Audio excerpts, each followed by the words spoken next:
passion. Cold like 0 degrees. I'm out the cage, gotta let out the beast. Revolutionary, gotta let out the streets. Locked in a cage, I'ma let out the sheets. We came for one man, forget my peace. You take the west, I'll take on the east. I'ma put him in the cage, never let out the. I hear him chat to the noise, move too quick, can't stop for the talking.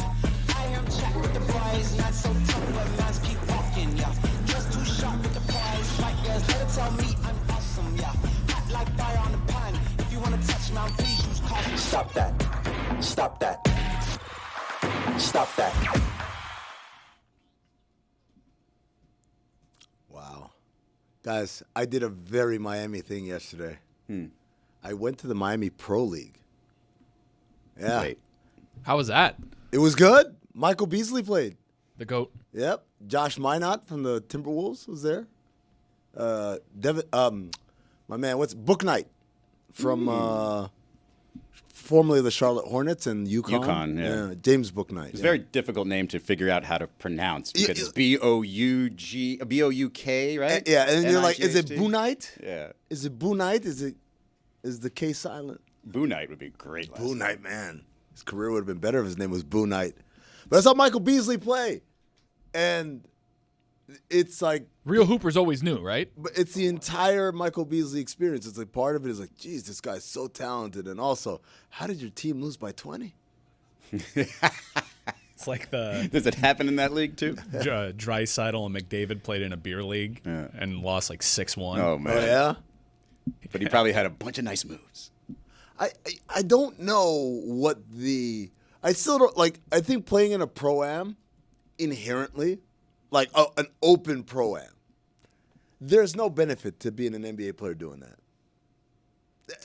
What about former NBA players? Because Michael Beasley, I mean, this sort of stretch he's going through, he is more popular now amongst the kids than he's ever been in his life. Like, I have a 17-year-old nephew that talks to me about Michael Beasley all the time. I was like, Miami Heat fans didn't talk about Michael Beasley this much when he was the number 2 pick. It's funny because I think the current generation, the current atmosphere is most not only forgiving and accepting, but enthusiastic about these kind of renegade outlaws that operate outside the mainstream systems. Like, you watch the NBA, no, I watch these guys play one-on-one on Twitter, on Instagram. And what cracks me up is like Beasley, all these guys, Beasley mostly, is making all these moves, hitting crazy like fadeaway mid-range shots that only like 1% of NBA players are allowed to take. So like the rest of the NBA not doing this, Michael Beasley out here doing this and in his bag, and everybody's like, this is amazing. I love this basketball. Bring that back to the NBA. Michael Beasley is the most wrong I've ever been about anything in sports. You thought he was a sure thing. You and I had a conflict on this one. I thought he was, like, I thought the Miami Heat were going to be his team. And this is you thought Dwayne Wade would have to bend the knee. already had Dwayne Wade on it. I thought it was going to be his team. I was all in. Oh, man. Because I watched him in college, and the Heat, they had the worst record that year, but the Heat did not win the lottery, so they dropped to number 2, and I was like, good.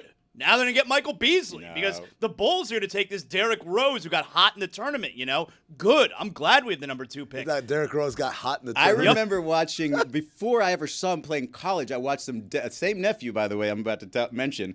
I watched Derrick Rose high school footage, and I said, this guy's going to be the number 1 pick in the draft. And then every time I watched a Michael Beasley game, I got super unlucky because that dude was in foul trouble in 2 minutes. And I was like, oh, not going to see Michael Beasley put up numbers. He was so good in school. He was so it's the most wrong I have ever been about anything in sports. High school mixtape era of YouTube was such a beautiful time in my sophomore, junior, senior year, so like 08, 09, 10, where we were watching John Wall and his high school mixtape, and I was like, this guy is incredible. And then he would hit the Dougie after, and I was like, yeah, dude, this is it. This guy is great. Who are you most wrong on your favorite team? So many people I've been wrong about. Chad Henne, though, comes to mind. I thought he was going to be like the savior for the Dolphins. Michigan? Yeah, he just had that big arm.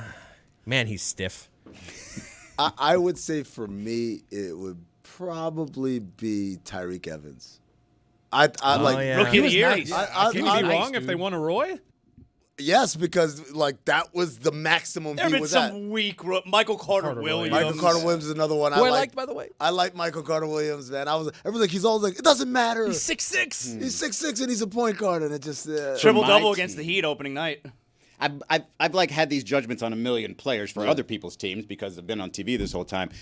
So what was the Josh Rosen as a quarterback? I the thought Rosen was gonna one. be very from much like UCLA. Dan Marino for the Miami Heat. Jeez. I don't know if I thought he'd be great, but I thought Justice Winslow would be something.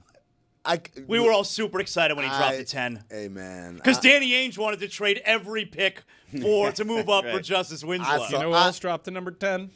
Devin Booker. Oh, I thought you were going to say Karan Butler. Was Devin Booker that same draft? Yeah. Yeah, they passed. Well, he ended up going after 10, though. Were you but he about to dropped take the 10, a right? victory lap there on Justice? Justice I feel Winslow? like you were about to be like, I kind of like, I was like, he's all right. And I remember there was a Dwayne Wade comparison. So I'm like, he's not Dwayne Wade. There was?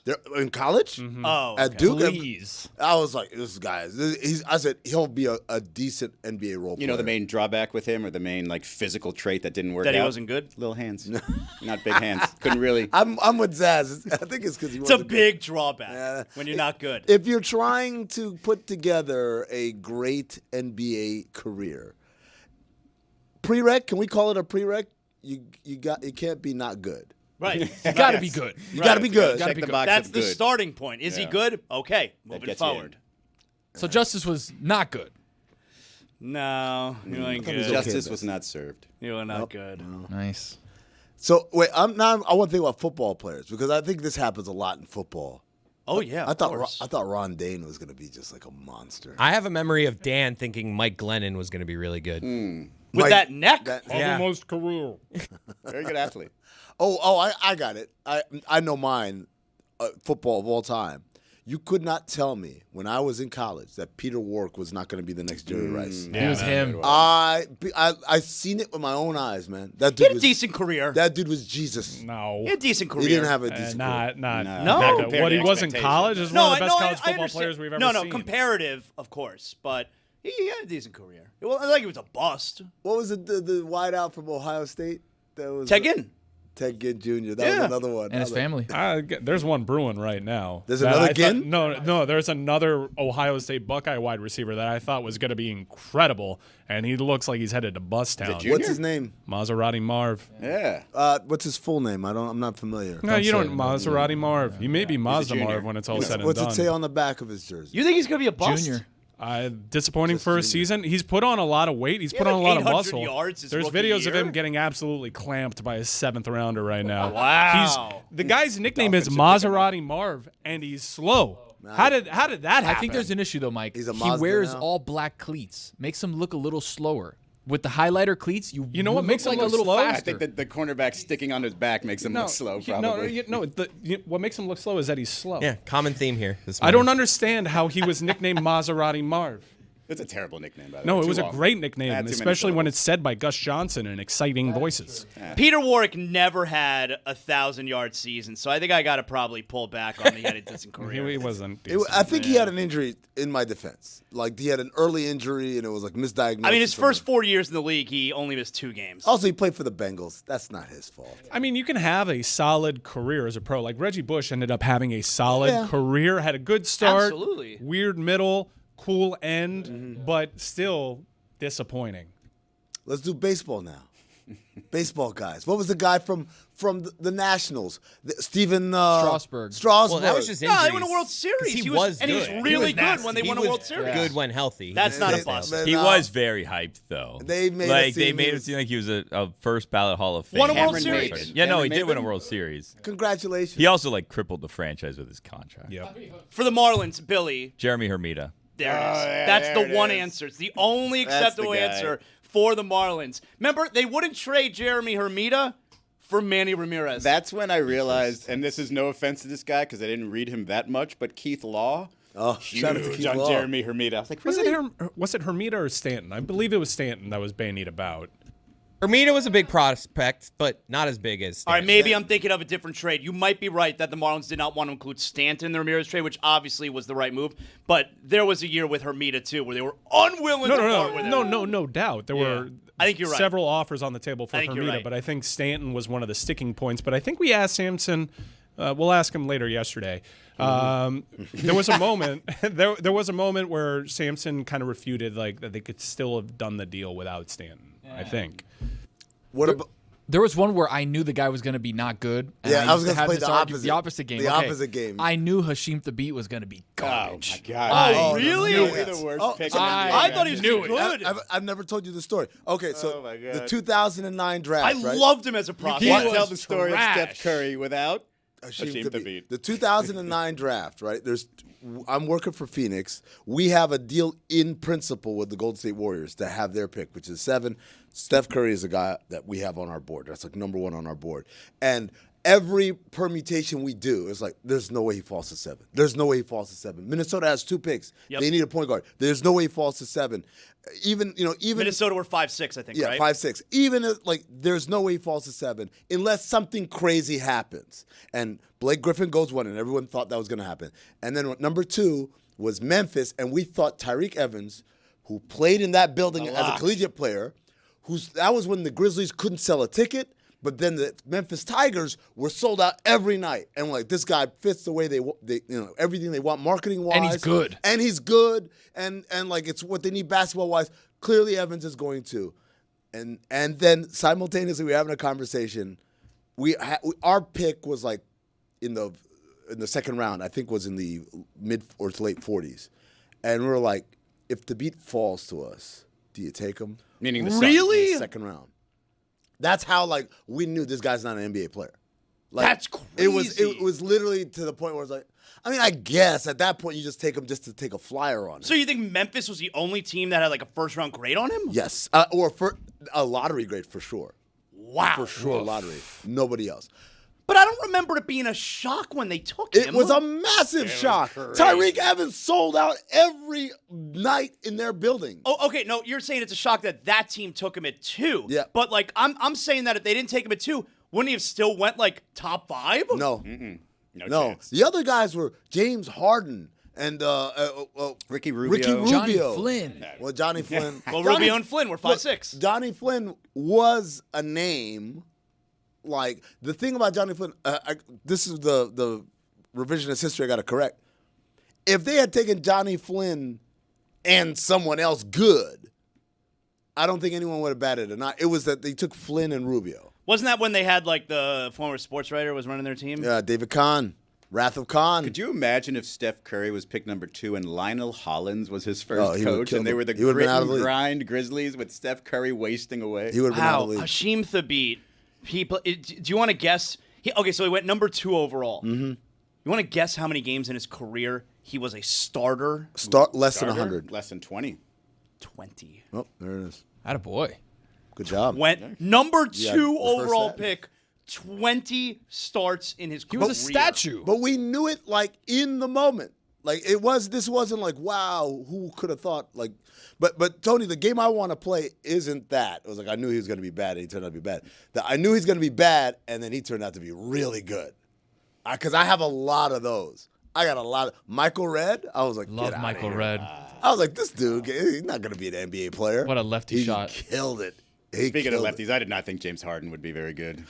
I saw him twice in person at Arizona State, and I was like, what is this guy's game? I don't understand it. I saw him a lot at Arizona State. I was there all the time, and I was the most down in the office on him. Like, He played here at the AAA back when it was the AAA. Yeah. I watched him win a game, and I was like, I don't know if he was the third I best saw him player on lose his to Cleveland team. State. Yeah. Well, here's the crazy I thing. saw a guy died in front of me when I saw him lose. Oh, to that was that Cleveland game? State. Yeah, they were doing CPR and like his left shoe flew off. He died. Norris Cole's Cleveland State. Yeah. And they had a power forward that I think tried his hand at the NFL. Yes, he was like he played tight end or whatever. Yeah. I thought shoes just fly off like in car acts, like when you get hit by a car. Sometimes when you have a heart attack, man. Really? You know, a lot of times I'm when not you're like in, joking about that. I didn't know that that's a thing. a lot of No, times that's- when you're in public spaces like that and they are doing compressions, a lot of time they're just doing it for show, so people think the person's still alive. A lot of times, Really? Really? Yeah. No They don't want to way. freak people out. No way. The Shouldn't chest they just compression- carry out a told you dead this. body? Really? The compressions are freaking me out. I'm not People who are freaked out watching professionals chest who've done this compression. do this So for- paramedics go to acting boarding school? Oh, they do, if you've got somebody dead, there's a bunch of people around you. You don't want people thinking, "Oh my, that person's already dead." You want to keep the compressions. Nothing calms me like chest compressions. Nothing calms you like the idea. Oh, this person still Still has could a live, chance. He's got a chance, as opposed to right. he just When I died walk by, I in see front of chest hold on. compressions. I'm like, So when they put like a oxygen mask and put them on the No, that gurney, part I don't know all that. I'm just saying the part with the chest compressions. You want to make it look like there's at least some chance that this person's still alive. And that's happening Like every until time, everybody sometimes. leaves the area? Like if it's at a Until sporting event, it's you- like, man, we got to keep until doing the you chest take them compressions. out of All right, the guys, area. go ahead now. Yeah. He's fine. I imagine promise. catching a guy. It's like he's clearly faking.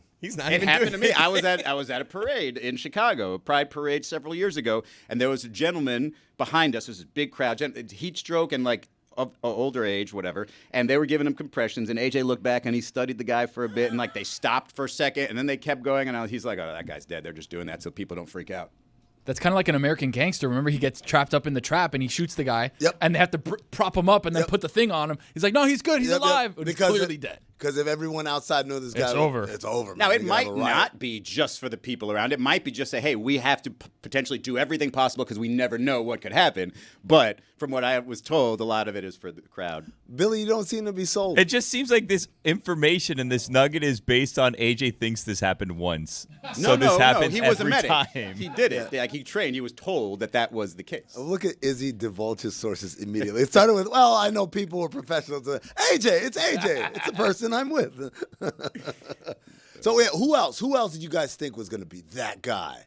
Ryan Leaf? Did we have any Ryan Leaf takers here? No? T. Martin? Anyone had T. Martin on the board? No. I hope for T. Martin. You did? Hope. I had hope. I mean, maybe he just entered the league in the wrong era. Yeah. I mean, I would say most recently, if we're talking with the NFL, wouldn't you have and he's still a free agent right now, I believe. Wouldn't you have thought Jadeveon Clowney was going to be like the best defensive end ever? You're like, all right, a good he's one. okay. Yeah. You Definitely know? had the All highlights right. for it. Had a nice career, though. He's in, like in Yeah, the he's Reggie okay. Bush class of didn't quite match the hype, but had a really nice Yeah. career. There are a lot of those guys. If we want to do locally too, for Dolphins, I mean, I almost gave up my Dolphin fandom when they passed on Brady Quinn.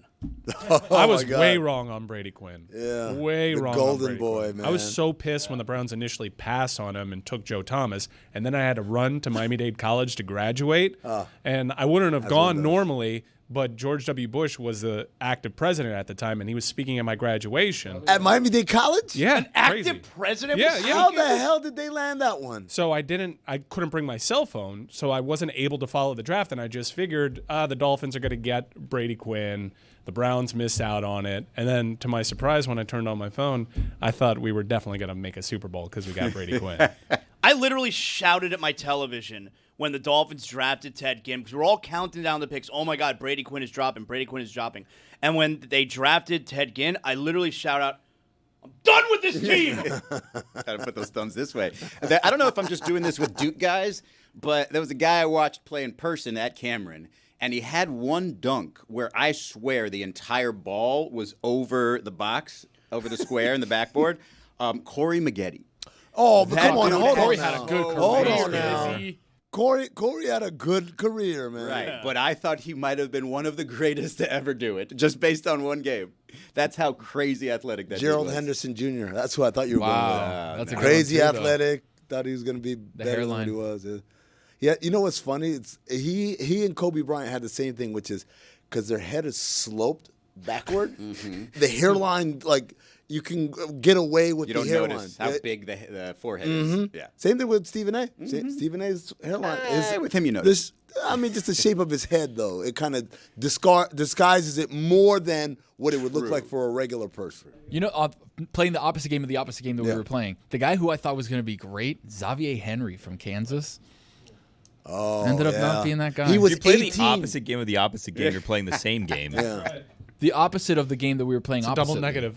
What the opposite of the game we're playing now is I thought he was going to be trash. He turned out to be really good. Yeah, the opposite of that. I thought he was going to be good. He ended up being trash. Well, Isn't that's the Josh game where- Allen the best example of Yeah. that? Oh, everyone shout I mean, on Josh Mina's Allen. really smart at football. Everybody thought that Josh Allen was going to be overhyped.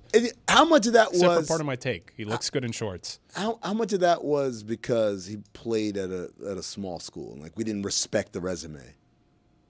I think a lot of it was we watched him too because this was a guy that played an entire college football season at Wyoming with this guy could potentially be number 1 pick Buzz. So as a Browns fan at the time, I was perennially locked in on those types of guys. Didn't know he could run.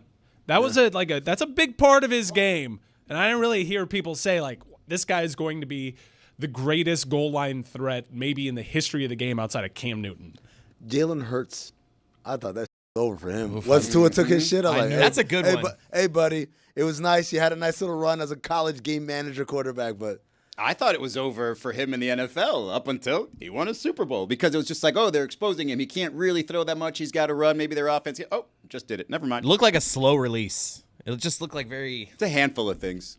you know Super Bowl champion. What's funny is playing this game with movies, and I have a bad feeling that I have a movie that I think is going to be good, but it's going to end up being actually awful. You better not say weapons. Naked Gun. Okay. Oh, man. It doesn't look great to me. in the Look, previews. man, I'm looking at it, and I'm like, it has all the makings. Because here's the thing. It's not out yet? It's not out. It This comes out in weekend. August. Oh, this weekend is August. Never mind. That's right. Oh, shit, man. That's how calendars work.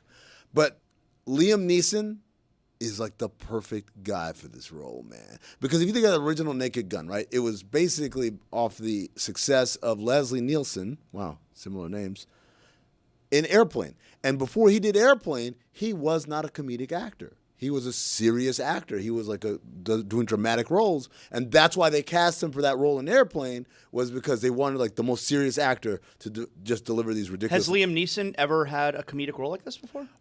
One time, there was a show called Life's Too Short. It was on HBO. It was Ricky Gervais produced, and it had Warwick Davis, who's the guy that plays Wicked. I love that show. That show was amazing. It was a great show. One of my favorite episodes is Liam Neeson comes, because there's a lot of cameos from Val Kilmer, people. all-time Warwick performance. Davis from Willow? Yes, Yeah. yes. Val Warwick Davis. Kilmer, there's a great Val Kilmer episode that if you watch one episode from that show, that needs to be the one. So, no, the Liam Neeson one is the one you need to watch. That was pretty good. Liam Neeson also did A-Team, which was like not But- a super serious Yeah, movie. but- Yeah, but that's not a comedy. But it's still not this, right? So in this show, Warwick Davis plays himself, and he's down on his luck. He's trying to get acting roles, but he's friends with Ricky Gervais, and he's always like, "Hey, can you guys do anything for me?" And he's in their office all the time, and they're like, "Yo, you're bothering us." Liam Neeson drops by, and he's like, "I want to make the transition to comedy," and Ricky Gervais is like, Not a bad Liam Neeson. No, it's a great one. No, you've gone too far. No. So like Ricky and Stephen Merchant are like, okay, so what do you like? Let's play a little improv. Like I'm a shopkeeper, and you come into my store. And it's like, okay, I mean, ring, like, hey, well, good morning. How can I help you? I've contracted the AIDS virus. And they're like, no, hold on. I think Lighter. I think we improv, can go lighter. a little lighter. But he keeps going back to that. And he's dead serious, deadpan every time he delivers. And I laugh so goddamn Okay, hard. I don't know if you guys know, I'm a bachelor this week. I'm going to watch that when I get home. Oh, yeah. Life's too short. That sounds really How was funny. dinner last night? Yeah. Dinner was great. You know what I What'd you do? did? You ate whatever you wanted. Whatever I wanted. Well, okay, so night one was the steakhouse date night by yourself at the bar. That's just you, girl. Old-fashioned collared shirt, That's right? right. Yeah. Filet? No. Ribeye. No, I've been told I was shamed. Last year, I was shamed into the kind of steak that I eat a feminine steak because I like filet mignon. And I was shamed that filet is a feminine steak. Not a feminine steak. I had never heard that. Not before. a- You guys, I got to pause right here. You guys were so good yesterday. You were trying really hard to get through that Christian Wilkins conversation. You were, asking for my help. And I was like, no, they're doing all right. Amin's hanging in there. And then later in the show, Zaz called a steak feminine. And I was like, oh, I didn't call it It's- feminine. it's I not was the- told it was It's not the manliest of cuts. It's not the Well, manliest it's of not cuts. even I that- never even heard that. I'm going to tell you. Bone and ribeye. You What know does that what? mean? Like your steaks have like Yeah, a bone and Big ribeye. hog on Yeah. it. It's actually like the bone is you like to phallic. work harder to eat your steak? Okay, you do that. Tomahawk? You're manlier. A tomahawk? A tomahawk? That's a manly Pre-sliced steak. too. They Of slice course it they- beforehand. that's- They're not- come on, I buddy, always what tell am them, I? Don't slice it Do there. I work I'm in the not slicing. kitchen? Am Exactly I a right. butcher? Thank you. Of course they got to pre-slice Thank it for you. me. No, but So the since filet, I went by my the filet isn't feminine. It's just flavorless. That's why I It's don't not like a good cut It's of steak. lean. It's not a good I cut like of the steak. filet. I don't like Like lean. if you go I to a don't place, your mouth. if you go to a place that that is known for butterfly. steak, you don't order the filet. You realize that my point is that feminine is not an insult, right? No, I know it's not an Not insult. an insult. Okay, just And making again, sure. I wasn't the one who Yeah, was but- told this. Even for steak, yes. So anyway, the so steak. You're saying the filet shouldn't be like, how dare you? Call I'm me? saying the filet is the best. freaking part of the cow, That's which what I I don't thought. like to kill in the first place. that's It a- melts in your think mouth. about that. It's I effing don't know about delicious. that. You can make it It's however great. you I'm a want. New York to. strip It's ribeye fucking kind of fantastic. man. This guy. I don't Men's need a health dude over with here. those type of abs Yeah, telling no, me what type you of know steak what? is good. All right, what about me? I don't want all this fat. Get the fat out of here. That's Give me what that I'm lean. saying. The best. The best That's no, the most not flavorful the Tastes part. amazing. You guys like chewing a lot? Yes, I that's where the hate- flavor is. I hate that I fat. don't You know make what? that noise. You take your abs and you take your steak takes. The and good you get fat outta here. melts in your mouth. You don't have to chew it. I'm with you, Chris. So ever since I was told that I order a less than masculine kind of steak, Same thing. You're doing the same thing. There's no fat on a fillet, so there's no good fat, like Chris is saying. It's completely lean. There's no enough fat to create the flavor. plenty And of fat. Do you just cook your steak with no seasoning whatsoever? You don't put any herbs on it? You don't do anything like that? Salt. Okay. I'm butter getting your quality steak. steak. I'm getting primo steak, Yeah, buddy. That's fine. You get the Butter and gotta salt get on that it. spoon. That's what Yeah. I do. You get the Little right TikTok, steak. baby. Thyme and Right here. garlic. You get the right steak. All right, so You now, don't- I you haven't don't need to ordered a chew filet through fat. mignon since like Sarah filet Palin was what? on the Well, ticket. I haven't ordered a steak at a restaurant in a long time because I can make it at home just as well most of the time. So I'm not trying to You're pay that guy. 5 times Wow. as much. It's just not that good. It's not that culinarily speaking. better I'm at not your that house, too? impressed by a good steak. I don't make the wine, no. Cocktails better at your house? Oh, yeah. Come on. What do you order No, then? You go to the a restaurant and be like, no. hey, can I get a water? A cocktail Water's does better at not my house, slap. too. A cocktail at a nice bar is better than a cocktail. You haven't at had home. my espresso martini. come on, man. What are you talking about? It is. What are you talking about? Take this nice cocktail over to my couch. Hey, Like no, give me a I'm with nice you. setting, a nice music. Like what are you guys talking about? Bartenders hate making espresso martinis. They that's what TikTok tells me. That's why Chili's has had a comeback, in part because of social and the mozzie sticks, but also famously their head of mixology never wanted to make espresso martinis because it takes so much time to make. It's an annoying order. You look at a bartender, a lot of times they'll roll their eyes, which is poor form, but it takes a long time to do it. And then a salesperson just sold them on the ideas. Here's your mixer. It's a canned espresso martini. Yeah. And it's like their highest selling drink outside of the Wait, so they say Venti. espresso martini coming right up. and then like, oh, I did it. Yep. Yeah, I know. And it's been huge for their business. They roll their eyes the hardest when you ask, not for an espresso martini, when you ask first, do you have actual espresso? And I'm like, they hate that. They hate that. My dad's the worst. He'll be like, "What kind of beer do you have?" And then he's just gonna order a Miller Lite, but That sounds- he wants to hear That sounds lovely. I'll have the Miller Lite. what beers do you have. It's just like, Dad, you're gonna get the Miller Lite. My pet peeve at bars is the pre-mixed cocktail.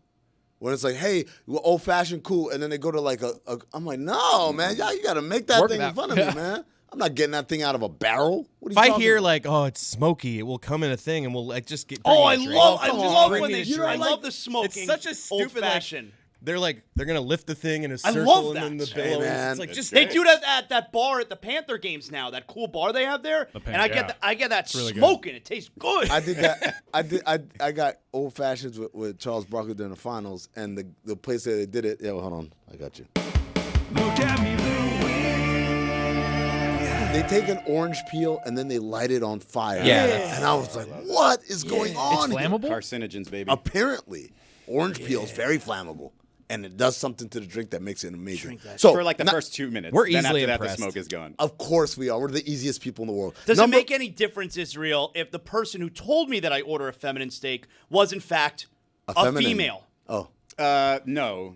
It just means that she was improperly taught. patriarchy. All right. That's what happened. So I've been very affected by that label. And the first night, so I don't want to ordered- get caught on it. Number one, night one was a steak night. Yeah, I ordered a ribeye. Night two was pizza night. Yep. Yes, whatever kind of pizza I wanted. Right. I got meatballs on that. Nobody could tell me different. All right, So night yes, three.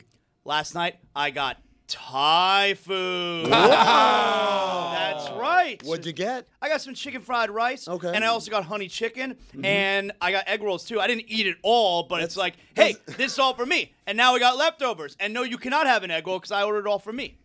That sounds like Chinese food. All right, whatever, man. Like, I ordered Thai, I it thought from. you were going to get a little pad Thai. A little patsy. Yeah. Come Oh, on. pad Nice see little is very good. Tom Kha Gai, a nice little You curry. get the fat noodles or the thin ones for pad see Oh, I ew? get the fat ones, Yeah, man. yeah. It's the Give me a move. fat drunken noodle. noodles. But that's not what I got last night. I Thai got donuts. I got Thai food. fried chicken, chicken fried rice. Excuse me, chicken fried rice. I got the egg rolls. All right, and I got honey chicken. That's good. Dude, you got Chinese food. He You definitely got got Chinese Panda food. Express is what he got. And I ordered it. Guess when I ordered it? Right when I got home, because dinner's whenever I want it to be. Dinner tonight was 4 p.m. All right, there you Really? have it. Well, I got home from doing ESPN at like 4 p.m. and I you ordered went dinner dinner immediately? Well, yeah, why not? What am I waiting for? Had to go a snack later though, right? No, I was pretty You were good. I can't. That's why I don't like going too early because I don't want to come back and eat more later. I was okay though. I have self-control. 4 p.m. is lunch to me. You look at me. You say that guy's got self-control. He right? does. When'd you go to bed? When did I go to bed? Yeah. I don't know, like 11ish. Yeah. 7 hours. Man. Hungry. I was all right. I'm watching shows, you know. I don't have to worry about what anybody else wants to watch. No, I'm watching my shows. What were your shows? Well, I just started Boardwalk Empire. You know that Great show? show. That's Great okay. show. Great show. Yeah. There's a couple. I guess that's a weird show to jerk off to, though. Zaz, what's Miami Live? Oh, okay. So Billy maybe can help me with this because you're watching the Marlins every single night. I'm not watching the Marlins every single night. Matter of fact, I'm hardly watching the Marlins. And last night, I took like a small break from watching Boardwalk Empire, and I put on the Marlins game on the big TV in the Zazzle Mansion family room so I could hear the broadcasters. And they mentioned last night that they're building a Miami Live outside loanDepot Park early 26, you know, to be ready for World Baseball Classic. Like LA Live? Yes. Got it. And I thought, you know, like because Saturday you Night have Live all on there. those, you have the buildings surrounding and they're all empty. I mean, what do you say? There's a urologist in one of the, Yeah. you know. And there's a Subway, or there used to be. I don't know. Yeah, and there's nothing else. Yeah. And so it sounds to me like, oh, like they're actually going to do something. That sounds like a fantastic idea. Like, Billy, was this something that people know about? Because it was the first time I heard about it last night. I mean, they've mentioned it. I was talking to Jeremy, who, you know, is Marlins insider slash, and I paid by the club to kind of promote these things. And Propaganda. he was, like, I think that they're building like an outdoor like thing that you can go and there'll be, you know, restaurants. It sounds and like a bars great and whatever. idea. Yeah, well, if people go. Well, That's the thing. to start it, though, for the World Baseball Classic, people will go to it. For Yeah, no, I mean, I guess the thing with that, right, is you want people there that aren't at the Marlins game. Like, Well, but it's also be a before the lively area. game. Yeah. But I'm saying, like, for it to thrive, you need people to just. Year It needs to round, not become a just home games, destination right. that people kind of. I think it's similar to like where we did a watch party for a Dolphins game this year outside of Dolphin Mall. It's called like Vivo. Yeah. Yeah. And it's a bunch of restaurants and like Yeah. a PBR and live Maybe music a and stuff bowling like alley. that. I think that's the general idea Yeah. for Miami Live. That is actually like a scaled down version. The one in Dallas is awe-inspiring. First Take has been out there. The one in Philly is really good. Yeah. Locally, there was a team. The Florida Panthers are playing the Winter Classic out there, and they were behind the scenes very upset with the Marlins because they hid the fact that there would be this active construction site during the Winter Classic from them. Son of a- But like it's I went to Marlins game, was it last week, and I was shocked by every new stadium in America. Right, this is the last time we talked about Yeah, this. has like something around it because, like Billy said, it's not even for people who are, a drink before we walk into the game. It's people who aren't even going to the game, just hanging out. Whether it's Deer District, remember when we were out there in Milwaukee, Great Tony? spot. Like it's just bar after bar, just facing the arena. Yeah, there's a Wendy's across from loanDepot Park. That's it. There's a Pinecrest Bakery now, though. Even that Wendy's is always empty. Like you'd think that would have a line before games. And it's an old construction Wendy's. The only thing that it's missing is that like greenhouse. Remember those? Those were great. That was like the little glass. You like to sit, you take your tray, you sit out there. Yeah, it's like I'm eating al fresco. Oh man. Oh, you know what?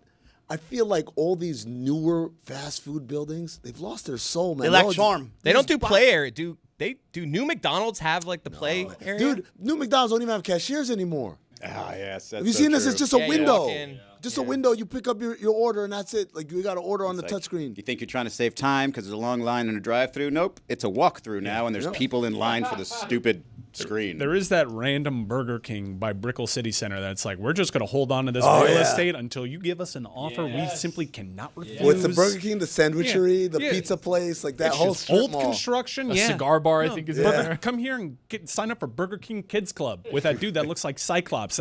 We still have the same crowns. The thing though with those is like eventually they just build around you, and it's like, well, now what are they gonna do with this? Like you just have this little plot of land, and they build like sky rises around you, and like they can't like connect their own building and build up 50 stories. That's that Burger King right now. It's like become in the middle undeniable. Yeah. That's what that Burger King's plan is. It's like the guy that had the house that's in between the Lowe's and in the Gables. He's like, I'm not gonna sell. And we're like, perfect. I'm just gonna build around you and choke you out. That till one's you an die. Instagram favorite, right? He keeps coming around. This guy refused to sell, and it's like, go. Have you seen it? Have you been in? I've like, never in seen front it of it in person. Okay, I've so seen it we on went the Instagram. other day for I don't remember what we were there for, but we walked in and I was like, huh, so this is it.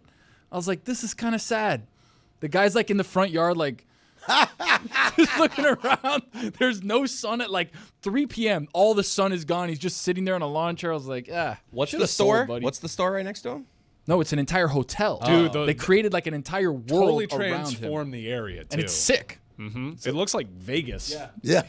Construction's weird to me because, like, you were saying how, like, this Live Miami, they didn't tell Miami the Live. that they didn't tell the Panthers that this construction is going to be going on, and they want it by the World Baseball Classic, which is like in March or something, right? I was at a game not too long ago. I didn't notice active construction. If you want some massive thing built like a soccer stadium, that can go up in like 5 minutes, apparently, next to an airport, because that thing looks like it's almost done. That's, I think there's a lot of prefab when it comes to the live venues because they all look the exact same way. Well, so like that's going to go up quick too, and that's going to be done by March. Like if I want something done in my house, I didn't wait like 6 years for that shit to get done. Like how is it that like a little addition or something, or like I want to put a terrace in my house, and that's going to take me a year and a half to get approved and done. Wait a minute. But you can put up this entire building. That's oh my god. So we got it on the screen right now. Could we throw it on the screen? That's the house that Tony's talking about. Chris, you've never seen this before? I think I've seen it on Instagram, but I've never seen this angle of it. It comes up on my Instagram like every 6 months. Like houses that'll blow your mind, and it's like this one they built a Lowe's around it. You're like, oh, cool. And then you see the story and you're like, oh, not that cool. So the front of the hotel is to the right in front of that house, right? So where the car is parked is actually the back side of the house. The front side of the house is where the hotel is. So you have like people checking in, you have cars, you have valet, you have 1,000 things going on that street. You can't even park your car in the front of your house. And so are they at a place where if they hated it and wanted to sell it to the developer, would the developer even still give them anything for it?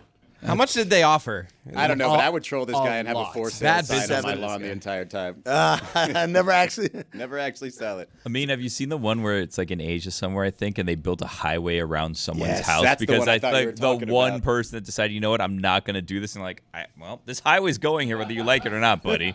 It's first of all, yes, it's part of the same Instagram thing that keeps going viral every 6 months. Like houses that'll blow your mind. Number two, that was the premise for the movie The Hitchhiker's Guide to the Galaxy, right? They were building a intergalactic highway, and Earth was in Never the way. saw it. It's the premise for the movie Up.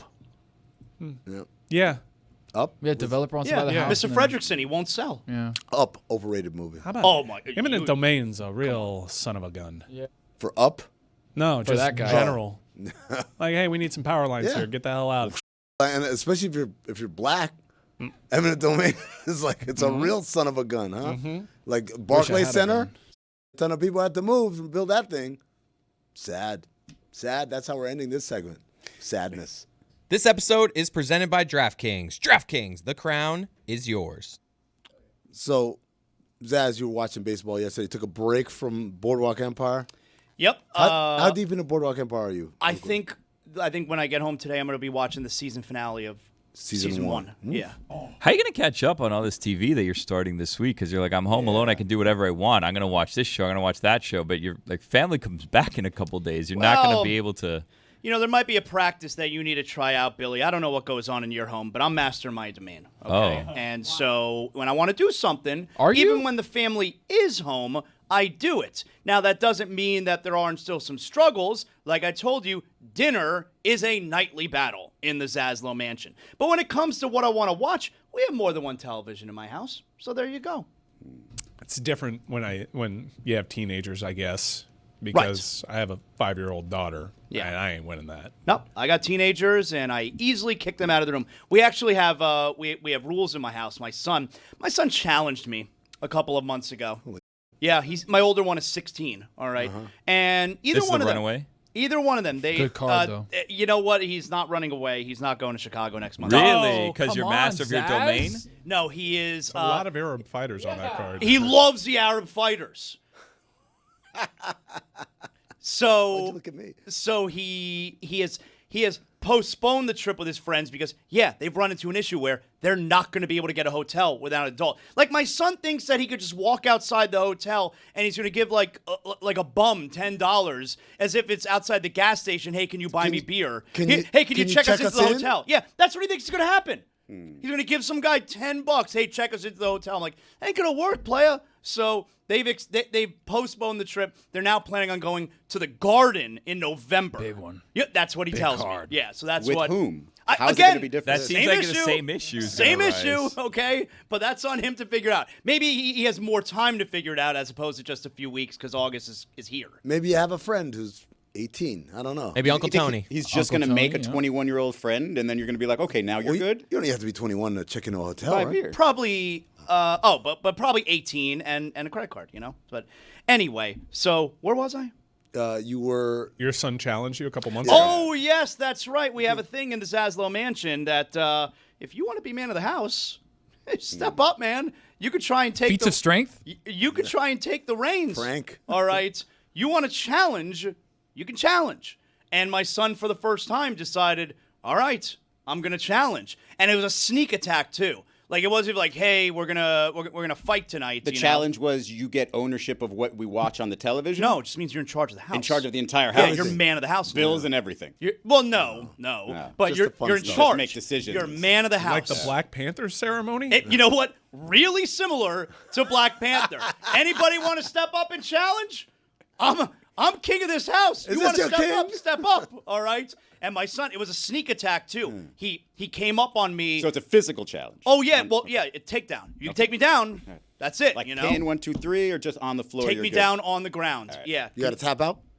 Essentially, yeah, but it hasn't happened yet, so we'll see. Are outsiders welcome? Like, if I wanted your house, could I just show up at your house and take you down? No, you're not. You don't then become in charge of my family. You'd have to kill him. So it's not like Black Panther.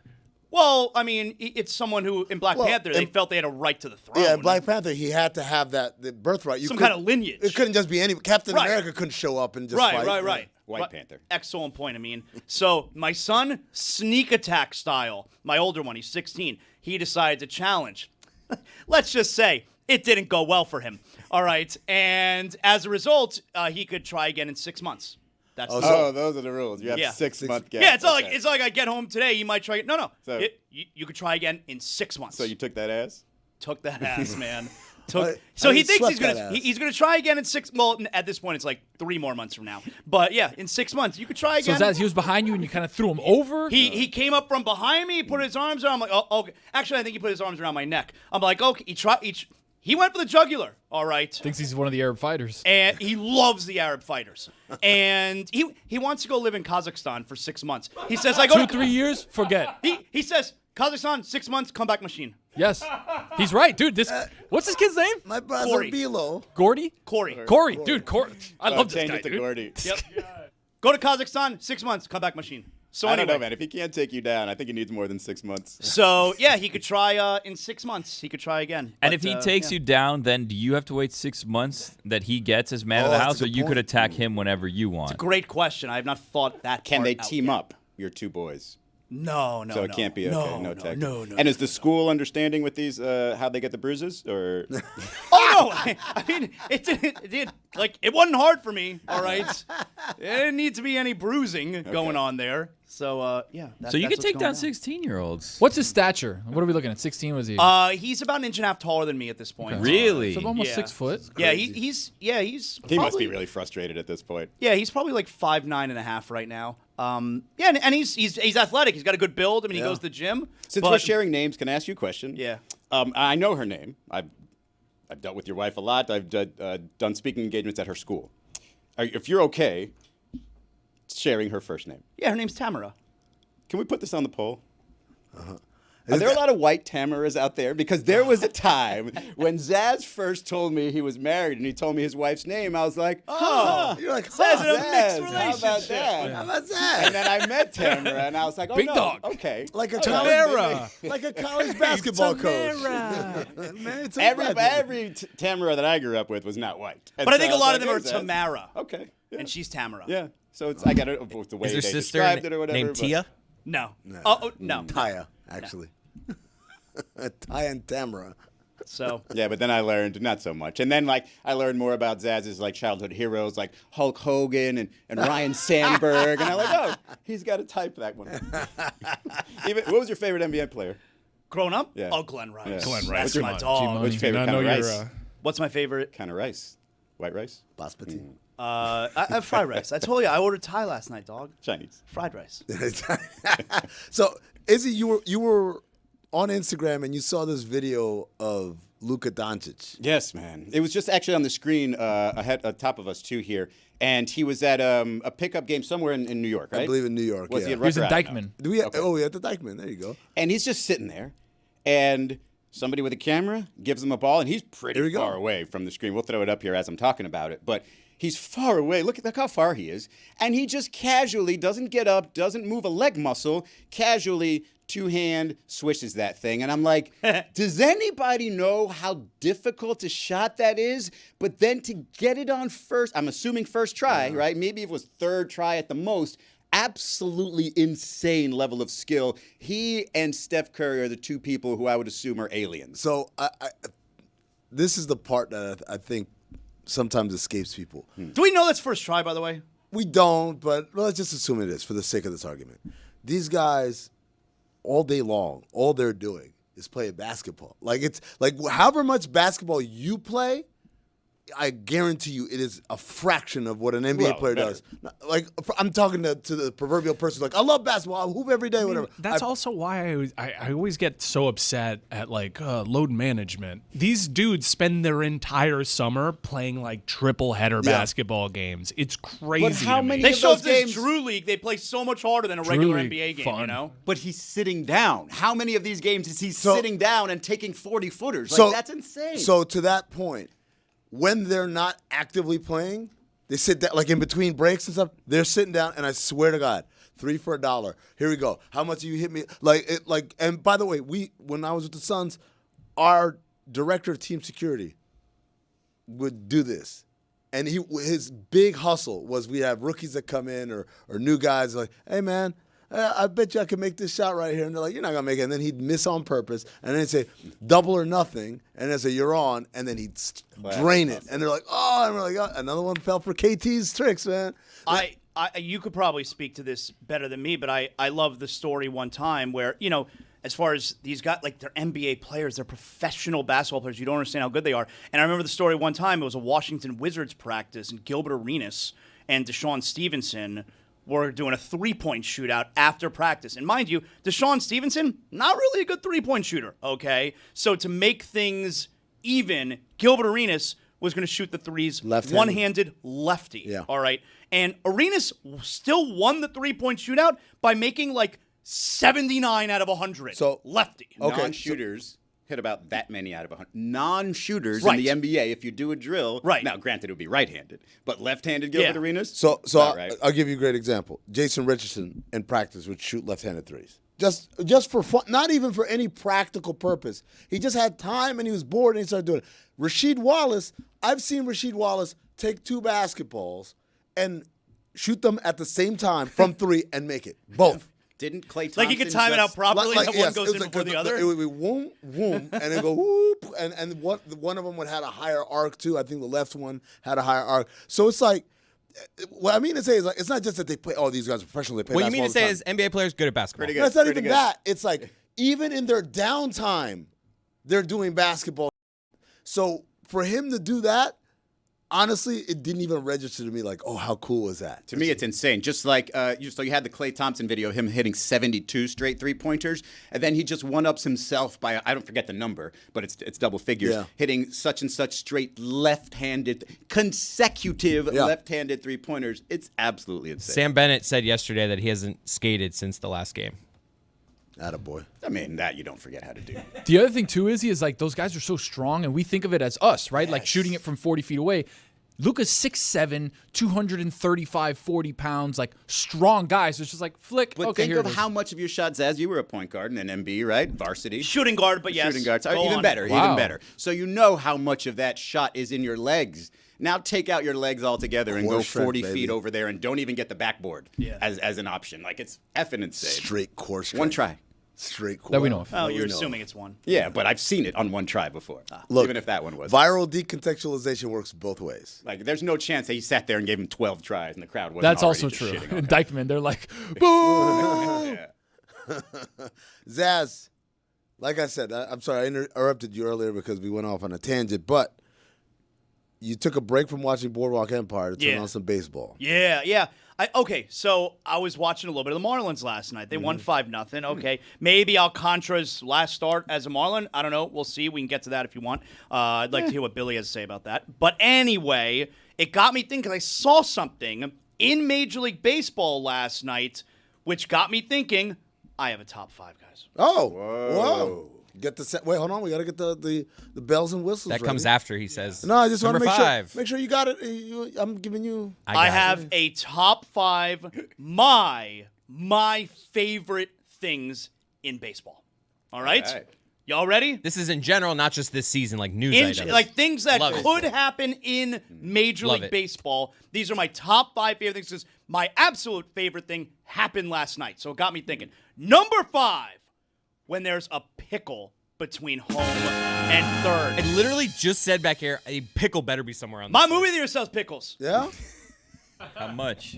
$2.99. Wow. It's a hell of a deal. Stinks. I love a good pickle because I love when it gets all the position players out of their position. And they all have to cover for each You other. got the left fielder running in. Yeah. And then if they screw up the rotation, it's like, oh, nobody's covering home. Oh, he's in it for home. I love that. I love a good pickle. How often does that happen? You know, defensively in baseball, a pickle, you're supposed to have one throw.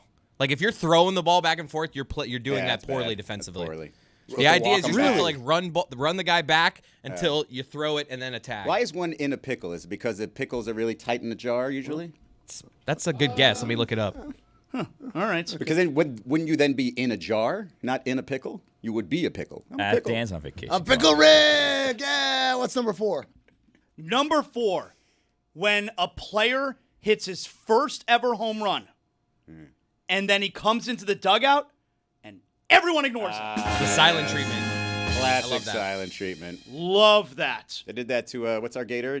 Caglione? Jock Caglione? Nailed is that it. right? You're on your own on that one, Israel. Honest That's right. You went to Santa Fe. How dare you? I love when they ignore him. He doesn't know what's going on. He doesn't know what to do. And then I was like, we're just joking with you. And then they all get super excited. All right, number 3. When something weird happens in the game, one team is upset about it. The manager comes out to confront the umpire, and the manager says, "We are protesting the remainder of this game." And then the umpire turns to the stat keeper up in the press box, and he sign languages the P. P, that's right. He signs the P. I love that. It's very archaic. I hope they never get rid of it. I love that. Izzy, you had a very good guess as being in a tight jar, but it dates back to the pickling process, which is sour and messy back in the day. Shakespeare was the first person to refer to it, and it's just being in what brines your pickle. To sit in brine. I find myself in a bit of a pickle. I'm a pickle. Number 2, when there's a fight, when there's about to be a fight in a major league game, maybe the hitter, he charges the pitcher, or at least they're being held back, and it's going to be a whole thing. The bench is obviously clear, but the relief pitchers The jog in.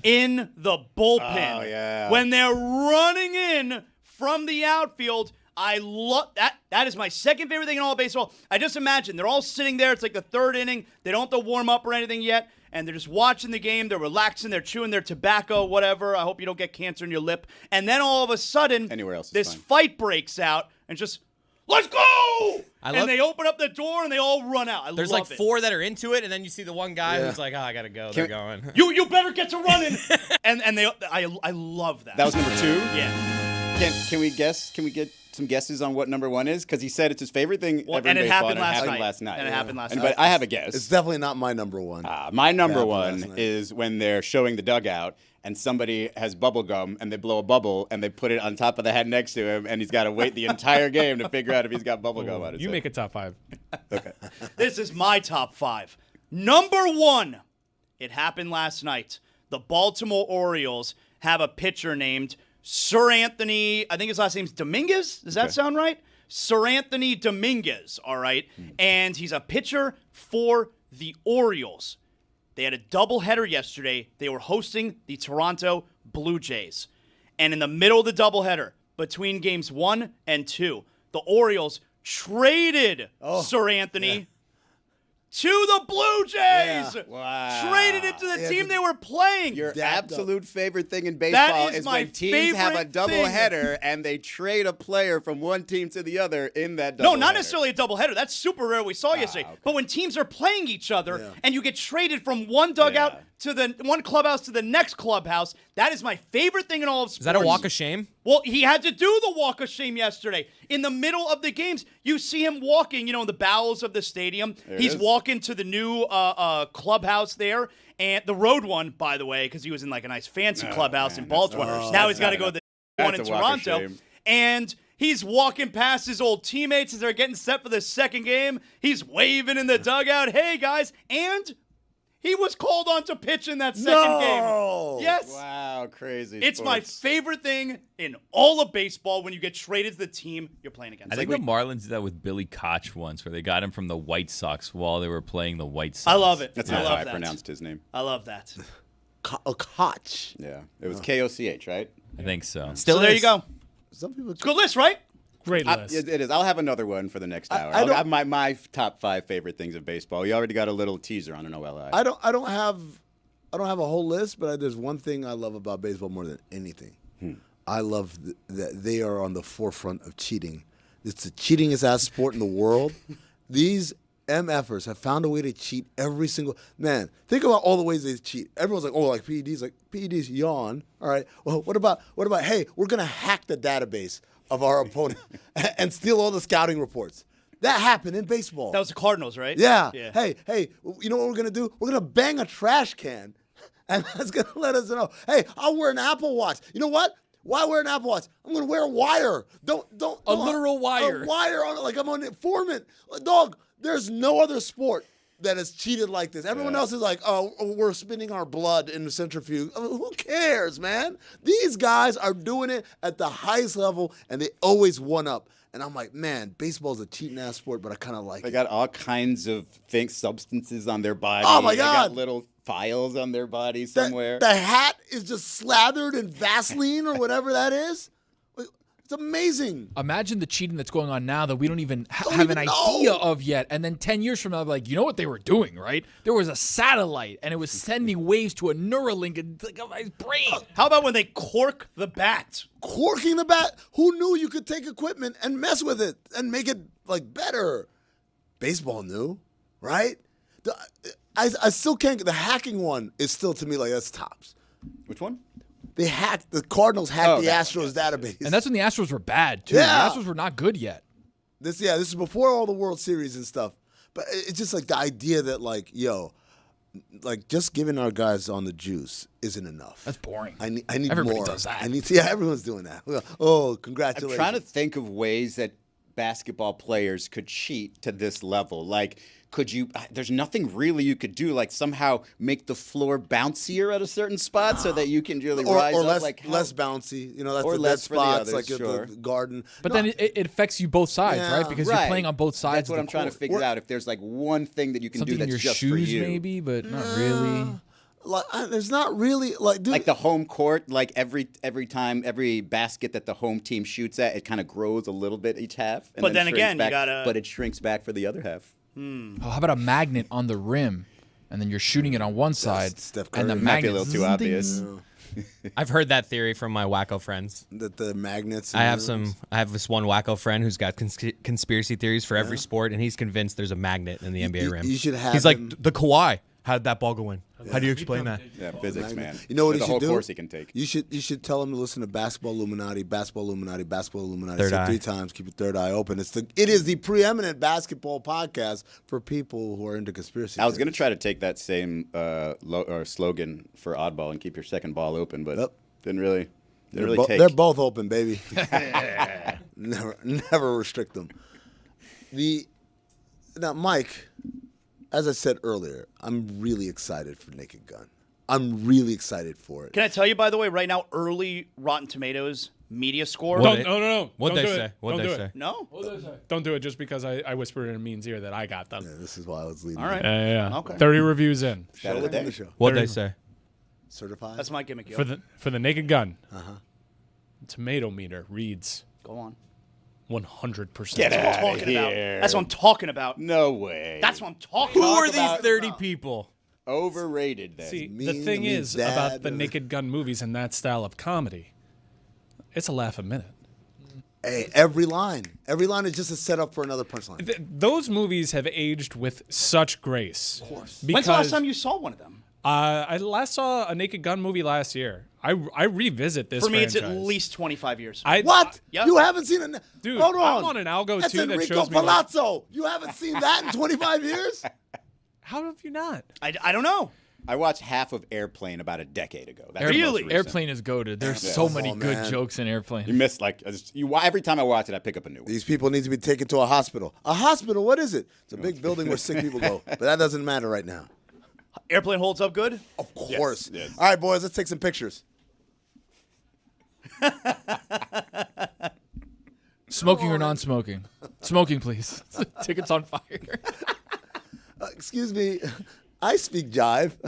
Oh, God, the jive one. When he's all sad and he goes to the jazz club and he sits down at the table and the waiters ask him, "What do you want?" And Leslie Nielsen goes, "Give me the strongest thing you got." And then a dude that's just all oiled up with his shirt off stands in front of him. Oh, man. So Naked Gun, certified fresh so far. Yeah, No, not certified fresh yet. You can't.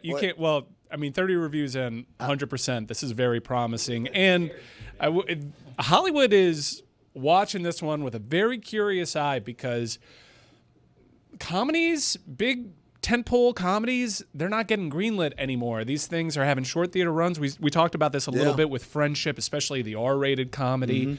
It's a lost art form, and studios have kind of forgotten how to market these things. Is it a lost art form, or is it that, like, I know for me, you got to do a lot to get me to the movie theater these days. It doesn't mean that, like, I don't want to see that kind of movie, but it's hard to get me out to the theater. I think, especially with comedies, people are so now naturally predisposed in the streaming age to be like, well, this isn't going to do well in the box office and it's going to be on demand in 3 weeks, and it usually is. Yeah. And so you're in this cycle in which there really isn't a word-of-mouth comedy that gets people to the theaters. So, Which was the last of those? Because the first one that comes to mind for me was The Hangover, but that's probably just because we just talked about it the other day. I was really hoping that a movie like Friendship would be that kind of movie, because Friendship is really hilarious, and it struggled to really get that word of mouth going. And it also released in a time where there's so many tentpole franchises releasing in theaters and big time summer movies. Yeah, I think comedies should maybe really try to look at like that February, that dead zone in the box office to see if they can kind of bring it back. But this one is going for it. It's a summer comedy film that is trying to bring back a very specific genre in comedy that has lied dormant basically since Leslie Nielsen went away. Well, here's the thing. The parody movies went away, and then you had Don't Be a Menace to South Central, and then Scary Movie, and then Scary Movie had all those sequels. Scary and Movie brought it back. Not Another Teen Movie, and Vampires Suck, and all those. And they were just lazier and lazier and lazier. The thing about Airplane and Naked Gun were the jokes, while silly, were clever. They were clever jokes, right? And There was great joke writing in that. absolutely. It wasn't just spoofing like epic movies. Yeah. It's like, oh, this is not just a parody of 300. Right. They'll do some. I mean, Naked Gun was parodying Like Dragnet. and those cop police shows. procedural shows But of it the was a 50s. lot of original joke writing that went into that. Cuban? No, Dutch Irish. My mother's from Wales. It's just, man, it reminds me of like Dumb and Dumber. I'm like, one of the smartest jokes in Dumb and Dumber is pull over, pull over. Actually, it's a cardigan, but thanks for noticing. Right? That's such a great joke written, but obviously it's like a dumb topic or whatever. I just had a whole debate in my head about whether, with the more sort of recreational usage of marijuana, you would think that comedies and theaters would do better, but then I just sort of played that out, and it's like you get high and then you just don't want to leave the house. So you just want something funny at home anyway. I'll tell you what, man. I got a bold take for you. I think Oh.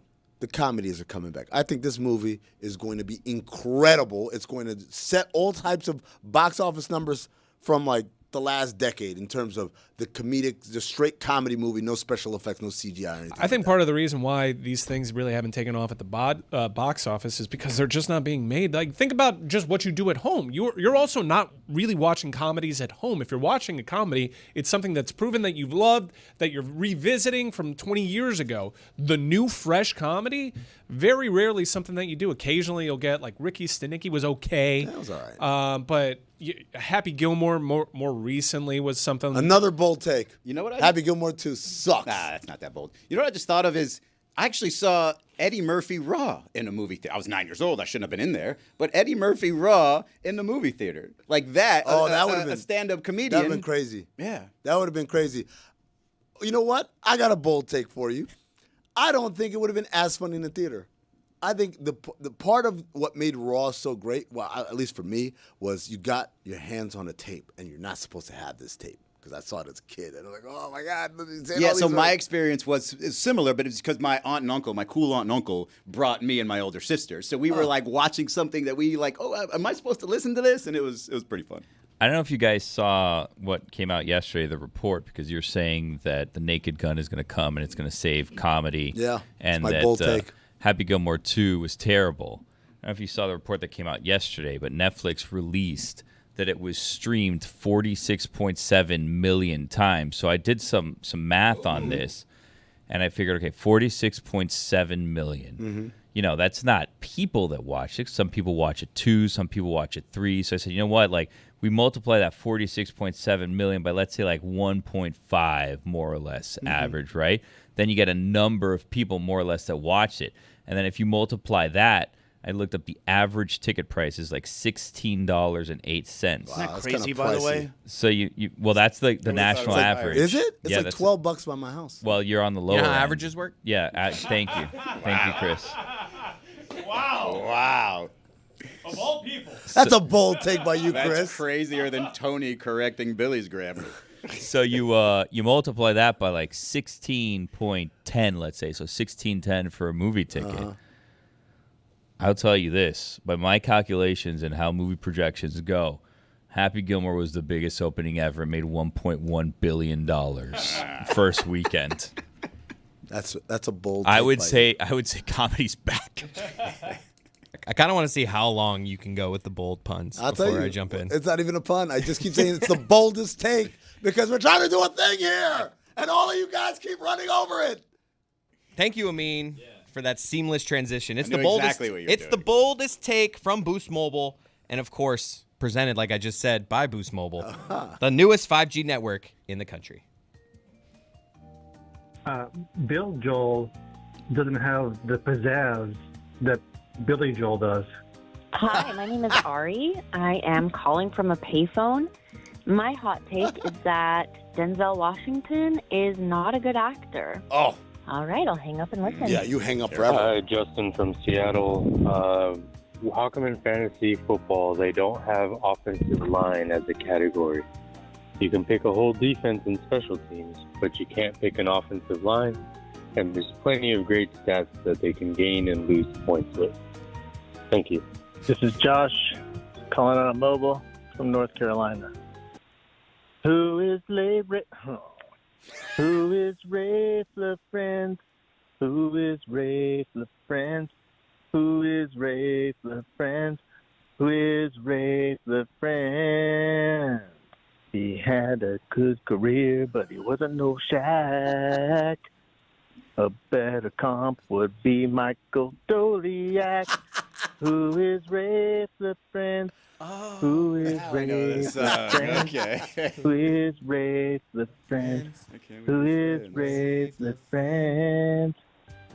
Limited fake Tim Kirchin. Dan, this week we had a walk-off catcher's interference for the first time since 1971. Hi, this is Dan from Green Bay. My boldest take is that cake is just dessert lasagna. I'll hang up and listen. That's a good good crop other than the one that was just awful. Bill Joel doesn't slap. No. You don't think Denzel's a bad actor? Come on, man. You're willing to hear an argument there? There is no argument. I've heard he plays similar roles. There is no argument. Well, At first, the Kirk, I was like, this isn't good, but it got really better good. and better. It was so good. yeah, no, similar roles. I like the David guy, Washington. Right? the Rafe LaFrance guy, hanging in there. Yeah. That's a strong take. He started, and I was like, and then when he got to like the lyrics, I was like, oh wait, he's onto it. And then by the second hook, I'm in.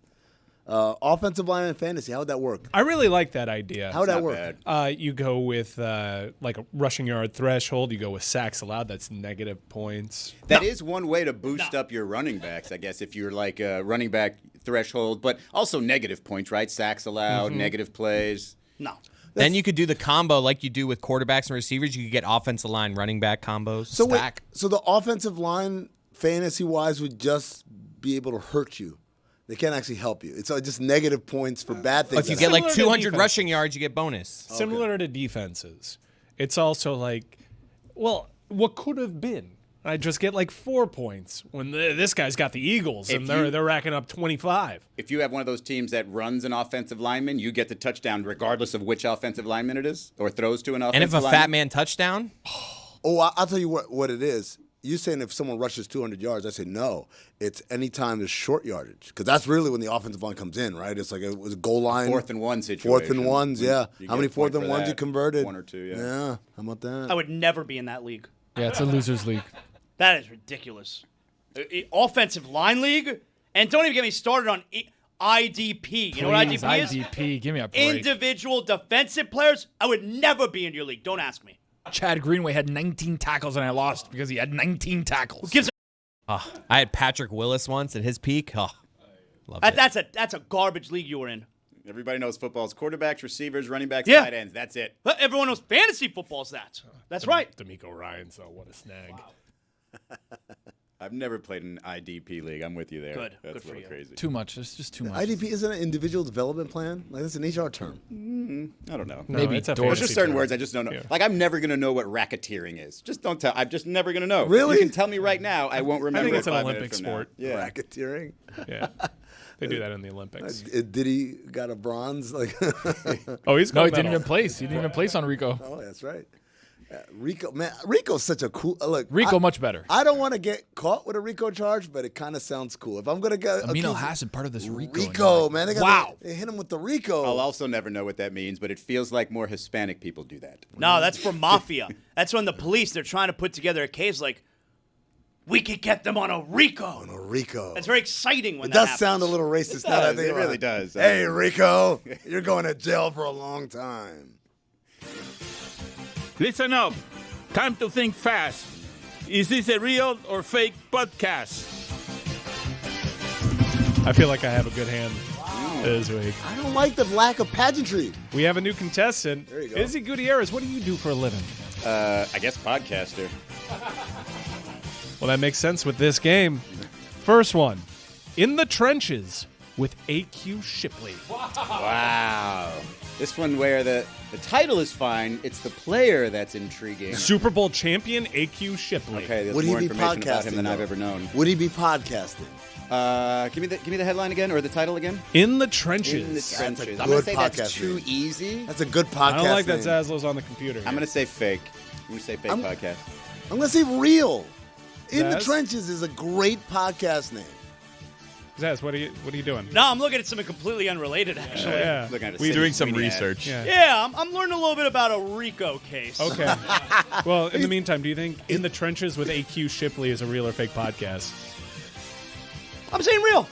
He's got the Wikipedia page. AQ Shipley was on the Pat McAfee show promoting his podcast for an hour yesterday. It is real. Hey! I'm Israel. Yeah. Yeah, you are. Next podcast, Life is Short with Justin Long. Wow. Life is short. Who's Justin Long? He was big in the early 2000s. Yeah, you remember him? No. Drag Me to Hell. He was He's an in actor. Accepted. Oh, okay, an actor. He's in Got it. Barbarian. Got it. Waiting. I remember him now. He's got that weird face. Yeah. Yeah. I'm gonna say that's real.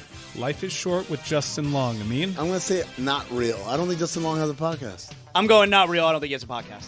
It is a real podcast. Wow. Look at me. One for two. Is real. Big Mouth with Lisa Rinna. Ooh. Is this a podcast that goes over episodes of Big Mouth or seasons of the show? Well, Big she's Mouth? a famous entertainment reporter. With a big And mouth? She has a big mouth. Oh, okay. She gossips. Dude, first of all, I thought of the show Big Mouth. Then you said Lisa Rinna, and I thought Lisa Ann. And I was like, oh. She also has a big mouth. I know. I'm going to say I've fake. seen it. I go fake. I'm going to say well, fake. She's not. I don't think she's self-aware, like self-confident enough to make fun of something that people make fun of her for. I'm going to go fake because I don't know that fool, so I got to go fake. You don't know Lisa Rinna? Nah. It is a fake podcast. From the point. Wait. I missed that because Chris was 'Cause talking Chris in my talked ear to at that us, yeah. very moment at the reveal. What was it? Real or fake? It was a fake Okay. podcast. Woohoo. Sorry, I Thanks, couldn't guys. celebrate Super properly, dirty. Chris. I got it. Just keep going. Not your fault. We're good. From the point with Trey Young. Real or fake podcast? Oh, I have a little insight on this one. I know that he was trying to get a podcast Me with too. iHeart, Yeah. or a couple other people. Well. And so I think this one's real. I think it's fake because I heard the same thing. Because he's led the league in assists. It's a good time to run From the the point. point, He's a big though. star. You'd know. I'm going Walmart. I don't know what that means. Walgreens. Oh, we're not playing. Oh, Walgreens. Yeah. that's a terrible Walgreens. job out Yeah, of me. it was. Terrible. So just Because answer the that question. joke would have been funny, right? Might have been. It's funnier than Walmart, we're all just. Man, I was wondering why I get no reaction. Do I have to explain what we did on the show yesterday? Kmart. I'm very embarrassed right now. It's Look away. That's a Idiots. That's a real podcast. Oh, he landed the plane. And Huh? finally, here. Just Add Water with Katie Ledecky. Wow. That's a great. Oh, what a great that, name. You know, I hit on the puns, but that's a good one. That's a great one. It's too great. Katie Ledecky doesn't have that kind Yeah, of I'm creativity. going to say fake. I'm saying I've that's never fake. heard her speak. Yeah, I'm going fake. It is a fake. Oh, such a good one. Oh, though. Katie, hit me up. Keep that We'll one. do a pod. We go straight to the guest line, and we've got Jessica Smetana from New York City. Hey, Jessica, how's it going? It's going great. Yeah. Why are we doing this voice? We're doing 20s radio. Oh, yes, of course. Transatlantic. Should we talk about filet mignon again? I agree with Jazz, though. It's very feminine cut of meat. And if you eat it, you might turn into a woman. Or worse, a gay man. Here's the thing, though. Let me reiterate. I love filet mignon. I think there's nothing wrong with it. Be careful, buddy. I Don't was eat too much. told. I was told this. Yeah, he's a meat ally. Malai.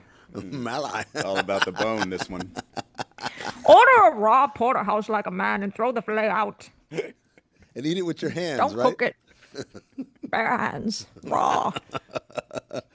Jessica, a lot to talk about today. There's a particular news story that we haven't gotten to, but really raised your eyebrow. It happened. Can in I the guess? world of Can I the- guess what it is? Yeah, sure. Yes, guess what's in the preview right now? Oh, I can't see the preview, Yeah. but I'm guessing it's the dildo. It's you the nailed dildo. What? Yep. I'm glad we blurred it out because I can't tell what it is. Could be anything. That's a dildo? Someone threw a dildo on the court at the Valkyrie Dream game last night in Atlanta. And it was like the final minute of a close game, right? Yes, correct.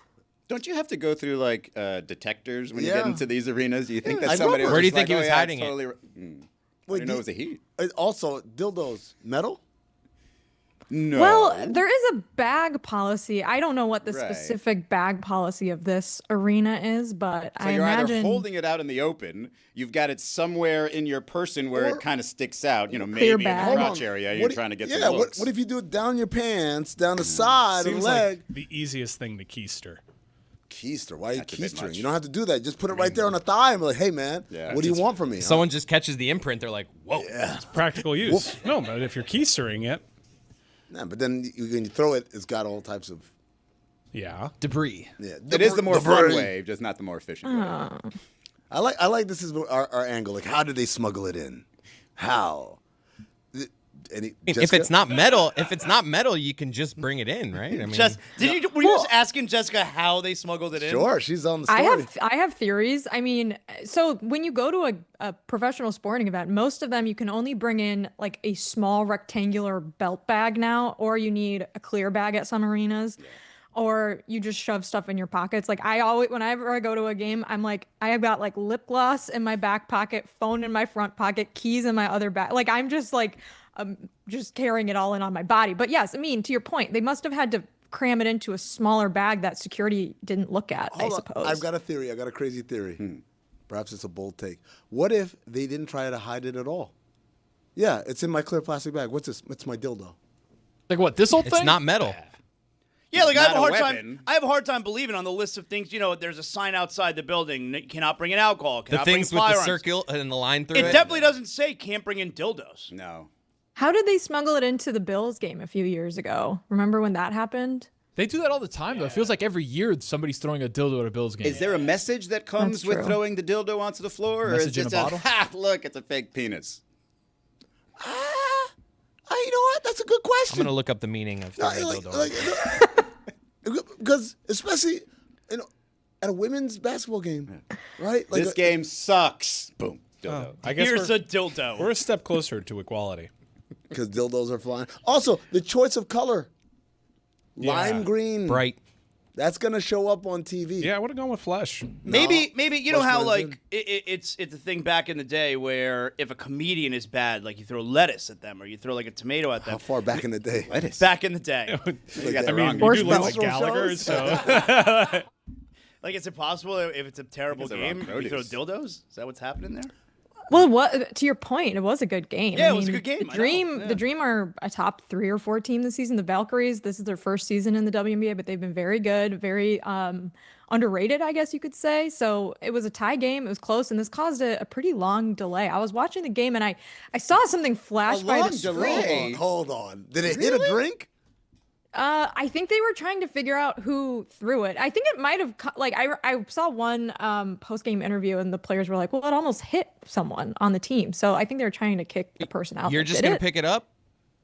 Right, yeah. I don't know also whose job is it to touch it. I wouldn't want that. What if they were just returning it to somebody and just the person didn't catch it? Hey, here's your dildo. Oh. Or even worse, what if someone, I don't know if you guys saw this other video, the Yankees-Phillies game, and there's a couple in the upper deck. Oh, I saw going to town, and I'm thinking, well, maybe we got a situation here where someone got a little too exuberant, and it's like, yeah, let's have some fun. Zaz, you saw that? Whoa! Like, no, it's on the floor. In the Zaslow mansion? It's on the floor. Whoa! Juggling it the whole way down. And that pachyderm.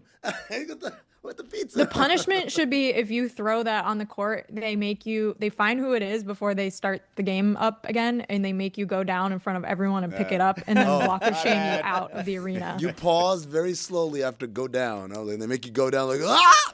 I'm with Izzy. I think that someone was just trying to return it to a friend and overthrew it. Here you go. Hey, man.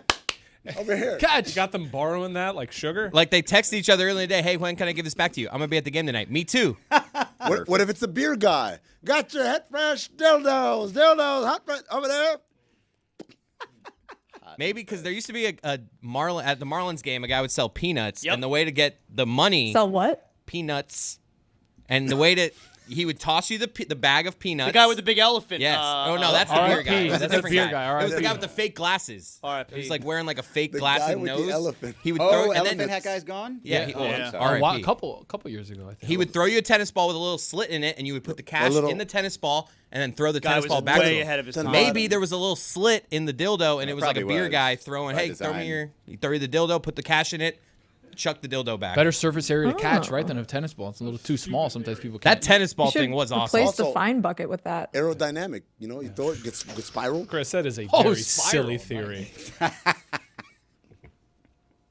Tremendous. Chris, come on. Tremendous. What else from the world of sports? Actually, before we get to the world of sports, Jessica, I do have a question for you. I'm going, against my better judgment, I have a Chicago trip coming up. Oh, exciting. Notoriously, me and the city of Chicago don't get along. But you're going in the summer, which is a step in the right direction. I've done it in the summer before and also been let down. So this is me. I'm leaving myself to the whims of a Chicago lover like yourself. what are things I should do? I'm going to be there for like 2 days. So what should I do when I'm in Chicago? Stay inside.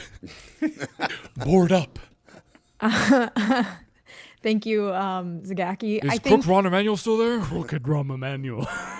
if you can go to a Cubs game Okay, that's on the and list. enjoy that area, get some drinks beforehand, go to the game, get some drinks or dinner afterwards. Where That's do I a fun go? activity. Where do I go beforehand in Wrigleyville? Give me some names of places. All I So know if you- that place that if was on Bar Rescue.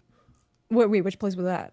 I think it's called Home Run or whatever. I don't know. There's this place directly, like diagonally across. If you ever go in front, and there's a Cubby Bear. large man. Ooh, I think it the, might the be Cubby Bear. DraftKings Sportsbook. Say hello to is it? Leroy for me. Out there. when you Right, Oh, go to great. the DraftKings Sportsbook first. But then Absolutely. there's Cubby Bear. They have usually, if it's like a Friday afternoon game, they'll usually have some sort of cover band playing in the evening. I have gotten very intoxicated there before. Sluggers is the place with the batting cages where you can go. It's going to be busy if there's a Cubs home game. I mean, I got a spot for you. Boys Town, just write it down. I've heard Yeah, about Boys that Town one. is fun. With a Z. Murphy's, you can go get a shot of Malort. Have you had Malort before? I 'Cause then- have. Sadly, I have had. What's the Malort. deal with the You Malort? have? What's the deal with Malort? It gives you farts. I had Malort. I think 3 months ago. But what's and the deal with it? It's awful. Wait, That's why what's- did you have Malort? Because I have friends who are from Chicago who are like, we got to do Malort, and I'm like, what's Malort? Like, oh, you'll love it. Usually they say you'll hate it, and you're like, then why am I drinking? And they're like, oh, because you got to do it. It's so fun. No, You're like, they know me. It's so the they're like, Chicago Aguardiente. Really, it Much tastes worse. It tastes like a fart. No, it tastes great. I'll send some to the studio. You could try it next week. You got to go to the big building, right? What's it called?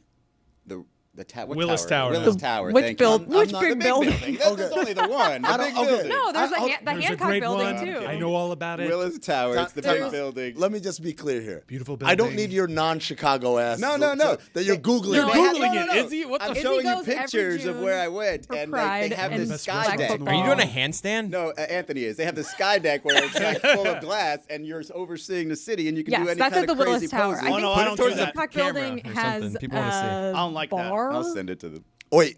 Hold on. I think the Hancock building, if it's still open, I don't know if it's still open. They have like a really high up bar. Hancock? Hancock, Hancock. as in Like John John. Hancock. Got it. And the bean, Hey. Yeah, there's a bean. Bean? Does the Bean have a bar? the Nutella store. No. Hard to find. There's There a is big a- Starbucks. With Nutella Yes, store, does Nutella it store. sell anything other than Nutella? It sells a lot of things made with Nutella. But wait, Billy can't give recommendations because you purposely gave Taylor recommendations of places you didn't like in Chicago. No, Like I the recommended Starbucks those place. places. Didn't you recommend a Starbucks? Yeah, just just said did. again. Yeah, the roastery. 3 stories. Again, let me ask the Chicago person the solutions, not you guys. If you want to walk around, are you a walker, Amin? If you want to walk up like the river or the Lake Michigan and then like the Chicago River Walk, that whole area is very scenic. I love the museum campus, but if you're only there for a couple days, you might not want to spend too much time in museums. the but lake, the Field swimmable? Museum, the lake is swimmable. Yeah, it's very cold. Okay, Very, then very that's cold. not. There- Then that's not. there- No, it's not Just, swimmable. just that's an X on No, that. it's swimmable. It's swimmable if you're No. a Chicago. I person, just but- look. I wrote Lake Michigan. beautiful. When you said Lake swimmable, water. and then you said it's cold, and I just did the Ghostbusters no around it. I Not noticed you didn't swimmable. actually write down Boys Town. If it's cold in the water, but it's warm in the air, don't it feels care. very nice. I don't care. I need warm water. That's a California thing. They're like, oh, our beaches are just as good as Florida. I'm like, no, it's not. Freezing. Freezing. It's freezing. It's freezing. I don't want a wetsuit. Cold plunge. Yeah, but South Florida, the beach is too hot. Like the water's too love hot it. in the summer. It's love it's it. bath water. That's what I like. Taking a bath out here. Yeah, Take a I went bath the other with some day, and it was just stingrays. the entire coastline in Fort Lauderdale was covered with seaweed. Like you had to wade through the seaweed just to get to the water, and it also like tints the water, so it just looks like you're swimming in poop water. It's kind of gross. This is this is Izzy's blown source right here doing a handstand. Doing a handstand. Was this before or after the guy died? Wait a second, this is my current partner, not my dead ex-husband. Wow. Oh, that Whoa, got where'd dark. that come from? He's talking about the guy at the parade, isn't Yeah, he? he was talking about the guy Was this yeah, a lot of pre-parade or death in my- post-parade? No, the parade guy was several years What ago. are we doing here? That was What 2008. happened? What are we doing? What dead Hey, fish was that? I mean, that's what I thought when he asked the question. It was a complicated, dead exes club. Is That's terrifying, by the way. I would never do It a is. handstand I would on never that. do Which is that. why Glass floor. I went to a lot more like decent pose. I just kind of made L-shape? an L shape. It's very rushed. You got people. You got 90 seconds. It's like I don't know what to do. I didn't think about it. I'll just be an L. No one dies in an L shape. Exactly. I mean, you should. AJ, what do I do? Be an L. You should recreate this exact photo and the handstand. Well, he's wearing those shoes right now, so I could borrow the shoes off same him. shorts too. Actually, man. Wow. I love it. I mean, so there's a lot of touristy things you could do. I highly recommend them. Do a river tour on the boat, like the architecture tour. Highly recommend the boat Can you drink on the architecture boat? tour. Vince Vaughn is the tour guide. Is he? Oh man, land, sea, and air. They got the land and the sea. Now the air part, we're still waiting on that. You can skip Portillo's. We got him in Phoenix. Yeah. Been to it. I already had this conversation with Jessica. Not impressed. Yeah, there's a bunch Not of as Chicago. good as it used to be. Bunch of Chicago people in Arizona Yeah, that too have migrated. Yeah, those are the ones that Bourbon? that tell you they do Malort. Any restaurant with goat in it, because that's Stephanie. What's her face? Girl and the goat. Yeah. Yes. Oh, there's 3 of them. They're Stephanie amazing. Any a lot of good restaurant with restaurants. goat? Yes, they Stephanie, have, what's her face? Make sure you write that down. Goat. Top Chef winner. Starts with an R, I want to say. I don't know her last What name. It starts with an I. Izzard. This is your Stephanie area of Izzard. expertise, Izzy.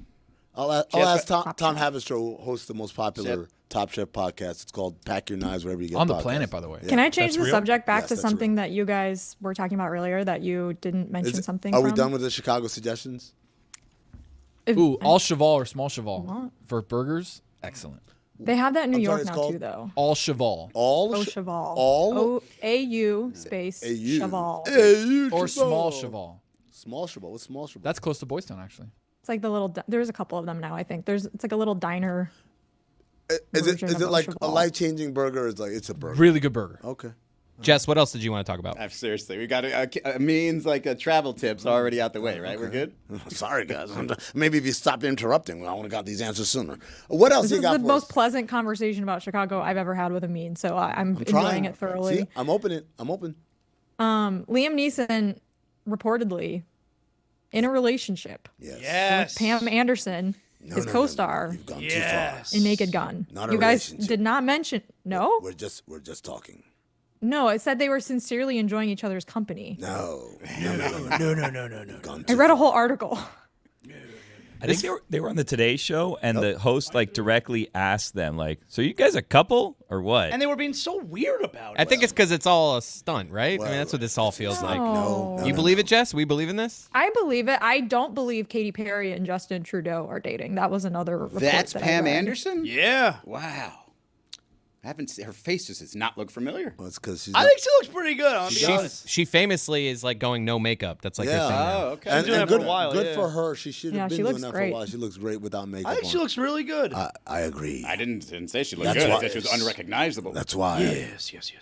That's We not don't need Liam your Neeson. opinions on women, Izzy. Thank you. You're right. You're right. Liam could use some makeup. Let me stick to the gay steak over here. Liam's like 73 or something. He looks great for 73, right?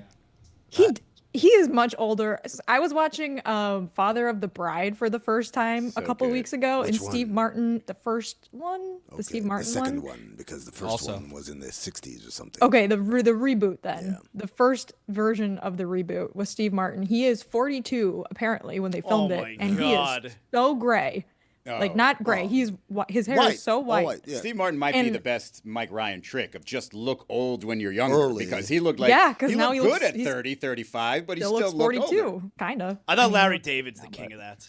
He went a little, Sam a little Elliott. too far with the Yeah. hair. Sam Elliott looks great. Sam Steve Elliott? Martin. Steve Also, Martin, the best. Proud comic. Did somebody say Elliott? No. Every were doing a time thing over he here, and did a bit in the movie with like a basketball or something, I would just be like prop comic, and then I'd be like, God damn it, I gotta stop saying that. No one I'm watching this movie with knows what I'm talking about. It's terrible. If you're Justin Trudeau and Katy Perry, you can definitely have a private dinner if you want to have a private dinner.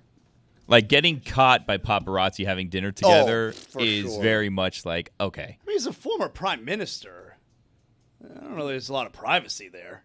No, come on. man. Really? They're You don't not- think if the two of them didn't want that out, that wouldn't When's the have been last time you seen? saw Obama at a restaurant? Yeah. Like, it doesn't happen. Well, I mean, Yeah, I guess you're right. sometimes I tell Michelle, Sasha Malia, I got to wait until you guys go on a cruise.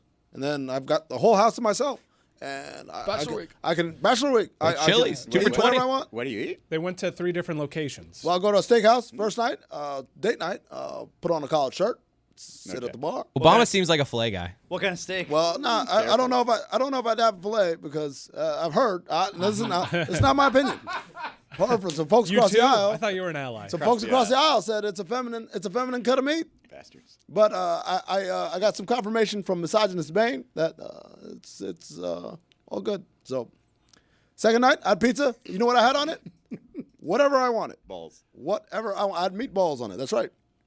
And the third night, I had Thai food. Thai food With orange chicken. No, it's honey chicken.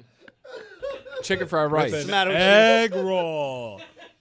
No sharing either. Duck sauce. No sharing. Oh man, Jessica, what's up? What else is going on? Save me. Cam Brink is back. Cameron Brink is back, or is she here? Because technically, this is her debut, right? Of the season. Well, of the season, yeah, she's been out for 13 months. Did she with tear the her ACL before the season started? No, she played like 5 No. games or something last year, right? Yeah, she was averaging like 2.5 blocks per game. It was crazy. But then she had like the bad knee injury, and she finally was back. She's on a minutes restriction. She's on the Sparks. I think their defense is going to get a lot better. Hot take with Cam Brink back because she's like a blocking machine. And maybe they'll make a little bit of a run in the playoffs now. It's very exciting. Let her cook. Jessica, I want to ask you. Make her cook. Make her cook. Jessica, I want to ask you a question. On the latest episode of Basketball Illuminati, which you can get wherever you get podcasts, we talked about. We've been talking a lot of Michael Beasley talk lately.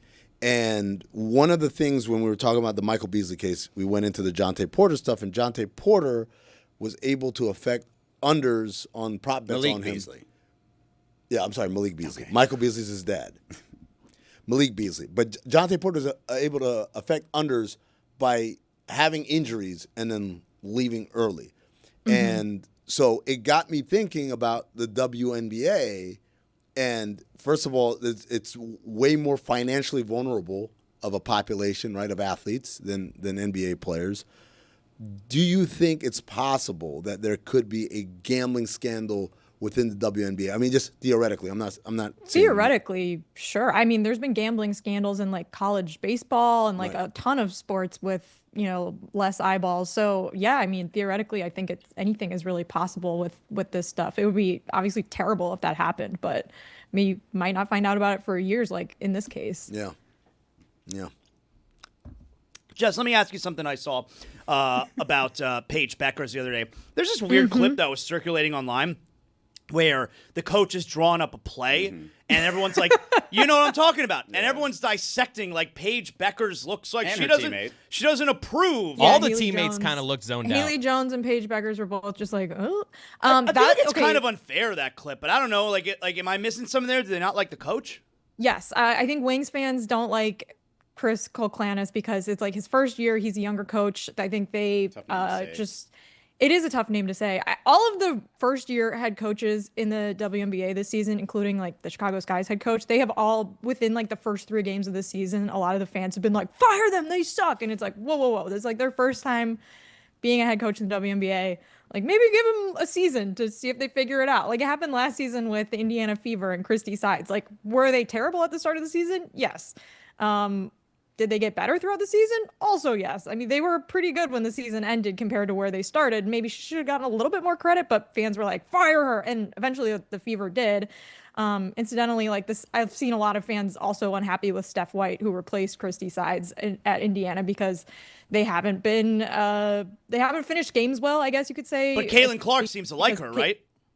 Well, I think all the players seem to like her. But to your point about the video going viral, like, I just think there is so much more, and it happened very quickly. There's so much more scrutiny on, especially the first year coaches and the coaches of these like superstars like Paige Beckers, who has so many fans and like so many people watching her every move and dissecting her, everything she does on the court, everything she's wearing. Like they are just like, they love Paige Beckers. And so they're going to take a freeze frame from a clip if it supports the narrative that like she's, the best person on this team and like needs more support and needs a better coach, et cetera, et cetera. And I'm not saying that there isn't some truth to it. Like the Wings are a little bit of a mess. They've been better over the last like month, I would say, but yeah, I think there's just like heightened scrutiny over I'm curious though, like all these coaches. What makes you think it's unfair? Oh, because I mean, you could take a screen grab or a 1.5 second video clip of anything and make it look the way you want based on your saying narrative. They're unfairly sort of projecting this idea that Paige and her teammate are not a fan of their coach. Yeah. Which Right. would be a bad thing, I guess, in general. But this happens in sports all the time. Like all the time where Right. players openly will show, whether it's body language or whether it's with their words, that they don't like what the coach is doing. They don't like the coach. Amin and I were just talking about it before when Billy Donovan, his first year in OKC, they pretty much learned, hey, whatever Billy tells us to do the opposite, and then we'll be successful. I think it's important to take anything you see on the internet with a grain of salt and not just use it as like the only evidence to support one thing. But to your point, like this phenomenon has been around for a long time. There was a video last year of on the LSU bench during a game where Kim Mulkey was drawing up a play and Haley Van Lith looked super confused. And that went viral because it was like, oh my God, like this is, it supported the theory, which I think was true, that Haley Van Lith was a bad fit at LSU. She wasn't playing what Kim wanted her to do. And like, it was just overall a bad choice for her to transfer. And that clip became like the symbol of that. So yes, it's happened for a long, long time. But I would say like Paige Beckers, Haley Van Lith, Caitlin Clark, Angel Reese, like all these players have tons of people online posting videos and freeze frames of them constantly. So you're just going to see more of it now. There was also, you guys remember Austin Reeves' rookie year. There was a game in Brooklyn where LeBron is explaining something to him, and the look on Austin Reeves' face is literally, I don't know what the F he's talking about. Right? But it's just like, all right. What about the game where LeBron, what was the coach who got fired after David the Blatt. first year? David Blatt, where the play was called for somebody else, and he's like, and he just walked out and changed it. No, and then he talked about it. Yeah, that play, I had to put my foot down and change it. He had some words like that. Is it common in the NBA for like a coach to be drawing up a play and they're just kind of looking at each other like, we're not doing that? Yeah, I mean, it goes back to the triangle in Michael Jordan, where you just you figure out the offense so well that you know where you can sort of break free, and then you just do your thing. And when you succeed, like Michael Jordan does, what's Phil Jackson going to say? There's a very funny clip of Randy Whitman, I think. He's holding the clipboard and he keeps flipping it. Like he's like trying to figure out how he's trying to hold it. And Bradley Beal's in the background, like looking around, like what the hell is happening here? No, let me tell you right now, Jessica. I'll tell you why I don't trust that coach. I don't like that coach because he has a man bun. You can't project authority. No, you can't project authority with your hair looking like it's 1965 and you're on the beach somewhere. What kind of steak do you think he gets? He gets a filet mignon. Probably a pescatarian. Yeah, probably doesn't eat meat. I can't respect the man bun. It doesn't. It makes authority. It makes me look like you're right. It makes me think that the person is a little too relaxed. Yeah, That's all man. I think of when I think of the man. No. Isn't that a good quality to have in a coach? You know what? It could you're be. Chill under pressure. Absolutely. Too relaxed mean not putting it in a bun? What's the most frantic haircut? Oh, whatever Hubie Brown had, that weird curl. Yeah. Oh my God. Yeah. I think his hair is pretty nice, honestly. What, Hubie Brown? No. Hubie Brown which year? Okay. Hubie Brown when he had the crazy Oh, curls. so not Burt Bacharach, Hubie Brown. No, the one like when he was Coaching the Knicks. Yep, that Hubie Brown. Oh my God, that hair. It's good Team hair. Gatorade, by the way. Sorry. Let her cook. Oh. Those silly women. They didn't know what their marketing campaign even meant. Sticking with the wings, why is Arike Onwale having such a struggle this year? It's I think it's a combination of like just when they started the season, they made some moves and some trades. The front court was not very good. I think her shots haven't been going in. I think she's just been in a little bit of a slump. But I think it's tough to say because I think there's like a real thing where there may just need to be more chemistry, and it was tough at the beginning of the season because Paige Beckers missed a few games with a concussion and there's been injuries and all of that, so it's just hard, I think, to build a rapport with especially like a rookie teammate when Arike's got like a very specific playing style, and when the shots don't fall and the threes don't fall, like her numbers aren't good, but there's probably a number of factors that go into it. Coaches you can't take seriously because of their hair. Oh my God! Y'all remember the Liberty coach? who went viral for this. Richie Adubato? Oh, is that his name? No, I don't know. Oh, no, that's not his name. But he had the Beijing thing across the front. It was just terrible. I'll give it the video. Put it up there. I'll tell you one that you absolutely can't trust.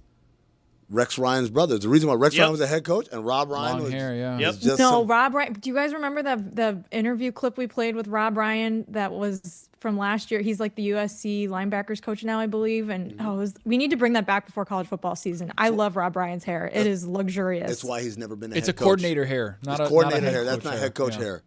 That's not a head coach That's hair. why Capers much better as a coordinator than a head coach. Dom Capers, man, that comb over in a jet black. It's dull hair. Yeah. Gene Katie, how long are you going to hold on to that, man? I mean, he was successful. How long did you have to hold on to that, though? There was a lot going on there. I don't think there's any current NFL coaches whose hair I don't respect. You guys think of one? They're young. That's the problem, right? They're Not young. all of them. I mean, Andy Reid. Andy, that's true. Sean Tomlin. McVay still has like the 2000s like down and then up. Yeah. I'm not a big fan of that. I look. don't Sneaky like Island it. that he's covering up because of how he's pushing up Have the you hair. guys watched Kingsbury's got the some quarterback coverage. show on Netflix? The one with Joe Burrow and okay. I would say Joe Burrow in theory very interesting. In interviews, not as interesting. There's the Liberty coach I was talking about. This dude right You here. can't look at That's this guy. crazy. This dude right Describe here. it. Okay, so he's got a George Jefferson natural hair, but he went to the barber and he got the Carlos Boozer Beijing fill-in so that it Just on the tape though. Just on the tape. Even the George Jefferson has a little bit of Afro puffs to it because it's got a little bit of body there. Who told him that's I thought good? you meant like New York Liberties. I was That's like, why I said Tony Richie Rondello? Adubato. That's why I said Richie Adubato. It was like because he has all that red hair and stuff. You meant the men's basketball team at Liberty University. Correct, yes, obviously. Okay. University of North Carolina, Charlotte, 15 years ago, had this dude. We were talking about like, hey, if you have a sloped head, like the hairline receding doesn't look as bad. The dude at University of Charlotte, North Carolina, Charlotte, he literally, his hair just started like in the middle of his head, but it was edged up, and I was just like, what are you doing? What are you doing? I couldn't stop staring at it every time they interviewed him. I just kept looking at his hair. Thank God I never had to scout. If I had to scout, I was just like looking at this guy. Hey, how's the kid from North Carolina, Charlotte? No idea. I was just staring at this dude's hair the whole time. Jeez. What else you got, Jess? I tried to come up with a top 5 baseball things like Zaz did, but I only have 3. You only got 3 things. Yeah. Jessica, what do you Top love about 3. baseball? Oh man. It was sad to see that Ryan Sandberg passed away. That's not a happy place to take it though. What I love about baseball, I like going to baseball games. I like. I did a top 5 list of things you do at a baseball game like a month ago. I remember that. I will stand by that list. Actually, Lizzie. repeat it for me because I'm going to a Cubs game maybe, and I want to know. Okay, number 1 was get buzzed and go to the merch store. Merch store, not going to do that. Got it. On a buzz. Okay, I will get That part buzzed though. you will Really do. nice Cubs jackets. Not going to go to the there, merch store though. So I'm crossing that one out. Ghostbusters, no. Number 2. There was wander around the concourse looking for food and then go back to your Wander. seat and then go back to the concourse and just settle on whatever. So has the basically, shortest a line. baseball game. Okay, got it. Yeah, and Number then start to fill out a card, but then give up. You know what? Yeah. I'll beat you to it. I'll give up before I even start. Number 4. I can't remember the other 2. I mean, you're All putting right, me on the it's all spot. good. This is the guy. Put it on the screen.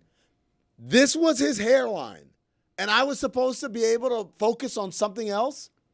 I just don't understand like the barber situation, whoever's cutting his hair, because that's clearly not a professional doing it if you look at the back. So he's what, the head coach of Charlotte basketball, right? At the University of time. Charlotte At the basketball. time. And they're looking into a mirror and they're just like, yeah, no, we got it. You're talking about the barber. Yeah. How about the players? How were you recruited? This guy came into your living room looking like this, and you were like, I'll go there. And then when he got there, he's drawing up plays and telling you stuff, and you're able to focus and not just stare about what's going on there. Imagine you're a player and you're like, I got this great scholarship offer. I'm going to get a lot of playing time. It's a great location. It's going to be close to home. Oh, what's the problem, honey?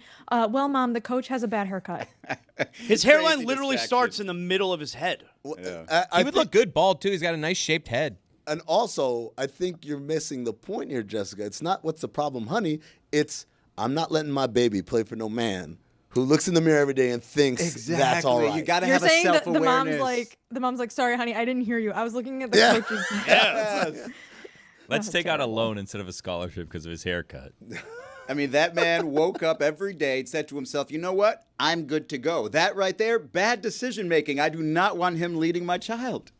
You got to think to yourself, if this is what you deem to be acceptable, what else do you deem to be acceptable? Some people just don't care about their vanity as much as specifically the men in the 2 rooms that I'm looking at right now. That's the problem, Jessica. If he Mike Ryan, his head just perked up. He's like, oh, I think she meant me. A little bit of a defensive look on his face. Jessica, if he didn't care, it would have just been grown out. But the problem is, this man clearly goes to a barber regularly to keep it maintained. Yeah, I mean. Oh, okay. How's Wild Billy Wednesday? Is it on the barber to? No, the barber's keeping this alive. The barber knows, hey, I got a good client here. He's gonna come back. Let me hit him up Tips and be like, buddy, you're good. Do you got a you, couple like, more years? Don't worry. Would about you allow your barber to be like, this is not working? Like, I feel like I'd tell be me? offended. No, man, I trust my barber. I would appreciate that. I would have my barber. I would just tell him, while you're cutting your hair, just Google bad hairlines and then just see what the internet's making fun of, and then see if you want me to keep going this way. Are your barbers like honest with you, or are they like delusional with you? Like they tell you just kind of like what you want to hear? Because I have a barber who asked me probably like the rudest question that I've ever been asked. So I was He asked if Billy's a cop. Well, no, that too. He thought I was a cop for a long time. That is offensive. Yeah, but no, it got worse. So then on the opposite end of the spectrum, he's cutting my hair and he's like, like doing like a fade in the back or whatever. And he's telling me, he's like, man, it's just really hard because like, he's like, are you like really stressed right now? Because you're like, it seems like you're losing a lot of hair. He's like, it's either that or like you're a drug addict, but I don't think you're a drug addict.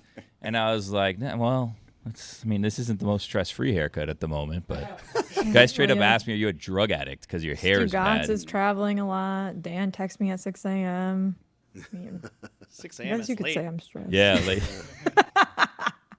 So this barber of yours just decided he's like a doctor, and he's just gonna like feel up your hair and start giving you diagnoses. Well, okay, so I didn't know this until I went to the dermatologist. We talked about my dermatologist right? thing. No. So like I went to the dermatologist, I guess right after the barber. I go to a dermatologist once a year. I did my check-in a couple weeks ago. When I get there, the dermatologist is like, so have you been using the shampoo? And I was like, what shampoo? She's like, last time you were here, you said that you were worried about thinning hair. Shampoo. I was like, was it a prescription? Like, I don't even remember this conversation happening. And then I started replaying it in my head. I was like, oh yeah, that's because like I got a haircut the day before and the guy said I was a drug addict that was losing all his hair. So I must have asked, the dermatologist, like, do you think there's something I should do about this? But you never actually did anything about it. I never did anything about it. I guess I got over it. Yeah. I know Are the you still shampoo. losing hair? I don't know. I thought I was okay. Well, what'd your barber say last time you were there? We didn't talk about that. Yeah, I mean, he's asked if I was a cop He a went number back to of the times. cops? Yeah. That's kind of his go-to thing. If you're a cop, you have to tell me. First he wanted That's the drugs law. off of you, and then when you weren't a drug dealer, he's like, oh, maybe you're a cop. Not dealer addict. That's what was causing me to lose the hair. Tomato. But he thought you were like a detective, right? Like not a regular cop. He thought like you were like a desk cop. Yeah, he did say that. He's like, not even like, no, I got a real cop. Like, you have Oh, a you're desk job Columbo. cop. He Yeah. fixed it. A pencil pusher. Yeah, exactly. No, you can't be out in the field. You What crazy? a backhanded compliment. You look like a cop, but one of those that works behind the desk over You there. look like you do desk pops. Away sometimes. from the action. You ever do a desk pop? Yeah, you just want to let it off one time. Just do a desk pop. I don't know what that I is. don't either. No one gets the references. No, I'm we're sick not and tired of cops. this show. Nobody's seen the other guys. Nobody. Not my I'm favorite. the only one. I've seen the other I mean, guys. I've seen just it, don't but know it's that. just a A movie. desk pop. It was a thing. Are you doing a desk pop now? Is that what this is? How's it always everyone else? Why? Yeah. And also, it's just a strange reaction to get up and leave, especially for a show that It's kicks the people chair, out so though. willingly. It's not the chair, strange the here. chair. Yeah. The That's chair makes normal you in that do chair. stuff. Just get up, walk True. away I whenever feel like you want. whenever he does like things with me, he just wants to get up and leave. That is a thing. Yeah. Dan does it during my segment all the time. Yeah, look, man. There's. Are you wishing you got hung up on today or no? Me? Yeah, you No, could have been out I'm of here having 5 fun. minutes ago. My favorite classes are the ones when the teacher's gone and it's just we're all hanging out. Those are the best classes. Yeah. Subscribe to The Echoes, or is it just Echoes? The Echoes. So is it- ND Pod. It's like the Goo Goo Dolls, where everyone will call it Echoes, but Pretty it's sure actually it's just The Echoes. Goo Goo Dolls. No, it's they're- The Echoes. We're on all the places you get your podcast, and we're on YouTube. And so far, the reception has been amazing, and I'm so grateful. And if you're a Le Batard Show fan and you don't like Notre Dame, you could just subscribe or like my posts. You don't have to listen to it if you want to support me, or maybe this isn't for you, and that's okay too. Stop sending me angry messages about like, why did you start a Notre Dame podcast? Because I'm getting paid to talk about Notre Dame. I was supposed to say no because a bunch of people want me to talk about more than just Notre Dame. Well, that's what I'm here for. So you're welcome. Jess, I was following a truck yesterday, and it had a Pittsburgh Steelers sticker on one side and a Notre Dame sticker on the other side. And I was just like, Jess moved back, and it wasn't you. Is that why you were following them? No, it's just behind him, a red light. Sorry. Jess, big news. You see, Sunday Night Football tweeted out. No, what is it? Carrie Underwood back for the 13th season. No comment. Oh my gosh.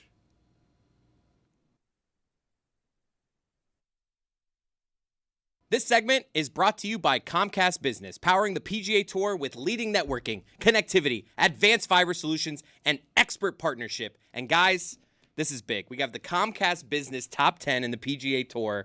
Some shocking names up here, some names you would expect to see up here. Roy, I want you to say a golfer's name, and I will tell you if they're in the top 10. And the way this works is the Comcast Business top 10 at the end of every year. It's points they get throughout the whole season. And the top 10 basically split a pool of $40 million. Oh, wow. So who do you see being at the top of this thing? Where's my boy Ben Griffin at? Ben Griffin. You probably saw the list. You would have never said that name first. Never, ever. Ben Griffin. That's the name. The least noteworthy person to me on this list is Ben Griffin coming in the 7th spot. So I know you're playing the game. Look, as you look down at your phone. Straight up, I could wake up next to Ben Griffin and not know it. Yeah. I mean, Russell Henley could walk in here right now. Yeah. He could sit on my lap, and I'd be like, who is this guy sitting on my lap? Oh, hey, it's Ben Griffin. Yeah. So it's Scotty Scheffler, Rory at the top. That's All right, that makes obvious. sense. And after that, it kind of... Now, the interesting one on here is number 10 for me. Keegan Bradley. You want to talk about a guy who had, in recent years, last 5-10 years, fallen off. 10 years ago, he was like a guy at the top of the sport. Then he just kind of became a guy. He gets named captain of the Ryder Cup team. Mm-hmm. And then what's he do? He goes, you know what? I've decided in his golf a sport, we can just do this. I'm going to get back to being good again. He has essentially played himself into a position where he can name himself, which he's going to do. You mark it down. Keegan Bradley's going to put himself, and he deserves it to be on this Ryder Cup team. It's just crazy to me. What other sport can a guy kind of tail off and then just be like, you know what, I'm going to have a resurgence here, other than LeBron James, as I say it out loud? Yeah, that's an interesting point. We've seen it in baseball, and we've asked all sorts of questions. That no one's doing the steroids thing with Keegan. Yeah, golf is such a game of form. Yeah. Too. Like, there's a lot of guys. Sepp Straka is a guy that is always doing well, not necessarily at the majors, but he plays a lot. I think the most shocking omission here is Ludwig Aubert. Yeah. That guy just seemed. I've been watching golf all year, and that guy's always like you would think he's top 10. He's always in the mix, and so I really don't understand this formula. Yeah. It's also really unfortunate for Maverick McNeely, who's 11th right now. He gets nothing, and he probably needs the money. Yes. More than all these other. JJ Spawn's just like the guy that's hot this year. Every year there's a guy in golf who's just like he got hot this year. Yeah, he's always in the mix. Do you feel the same way about Tommy Fleetwood as you do about Brantley? No, actually. Fleetwood was starting to do the Bradley thing of he had his peak a couple years ago, and I was starting to see it down. I'm surprised to see Tommy Fleetwood in the top 10, honestly, because I had thought of someone who had started to do the Keegan Bradley decline. NASCAR. Is that a sport where they can kind of fall off and then just decide I'm going to be good again? Not really. Yeah. I mean, people switch teams, right, and all that. How about this? This is a deeper pool. How's Scotty Scheffler doing? Scotty Scheffler, shockingly, he's number 1 on this list. Well, see, that formula makes sense. Yes, I can understand. Good that. golfer, top. Good guy. He's winning all the time. Yes. He makes sense as number 1. Justin Thomas is a guy that That one doesn't. What year is it? Yeah, right. I thought he had fallen off, but I saw he's in the running to be on the. So I guess he's had a sneaky. He's 5th on this list, so he's obviously had a good year. But Justin Thomas being ranked ahead of Auberg doesn't really make sense. I'm pretty sure Harry English hasn't played a tournament all year, but you just put Harry English. You don't have a list of top 10 golfers without Harry English on there. How do you feel about Shane Lowry? He's on the outside right now. He is outside looking in, a little OLI situation. I love Shane Lowry because he's plump. Always been a big Shane Lowry guy. You always look at him and say, man, I could have been a golfer. Yeah, I use him in a lot of DFS lineups. Yeah. He's been sneaky consistent. And he's not that expensive. He's a good DFS guy. Yeah. What about you, Roy? Dissect the list. Don't say Ben Griffin to me. Just your thoughts on the list. Give it to me. I can't believe you led with Ben Griffin. That was just mean. Yeah. Well, Rory's number 2. Yeah, he is. You know, and I'm basing this just on Happy Gilmore right now. I think he should be in a better spot. Rory, that was in Happy Gilmore. Rory, Brooks, and then it was Bryson, and then who was the fourth guy in like on that team? Scotty? It was Scotty. No, Scotty. Oh yeah, because Scotty was on the team, and then he got arrested. Can Shoffley do the thing where he decides he wants to be good again? That's another one, man. Golf is such a weird sport. I thought it's not. It's incredibly the two difficult. guys. A couple years ago, I thought Xander Schauffele and Morikawa. I was like, these guys are going to be good for 20 years, and they've both kind of. I say both weird. They both have kind of taken a step back. Yeah, it's weird. But I don't. Meanwhile, Keegan Bradley is just apparently the picture of consistency. And people, I think he was going to pick himself, even if he was borderline. But he's played. That's a great story. It's one of the great sports stories of the year. Keegan Bradley. No one's talking about it. Nobody's talking about it until now. It's been talked about. Brought to you by Comcast Business. I got a word that I have a real problem spelling, and I can't every time. I cannot spell this word without getting any help. It's the word privilege.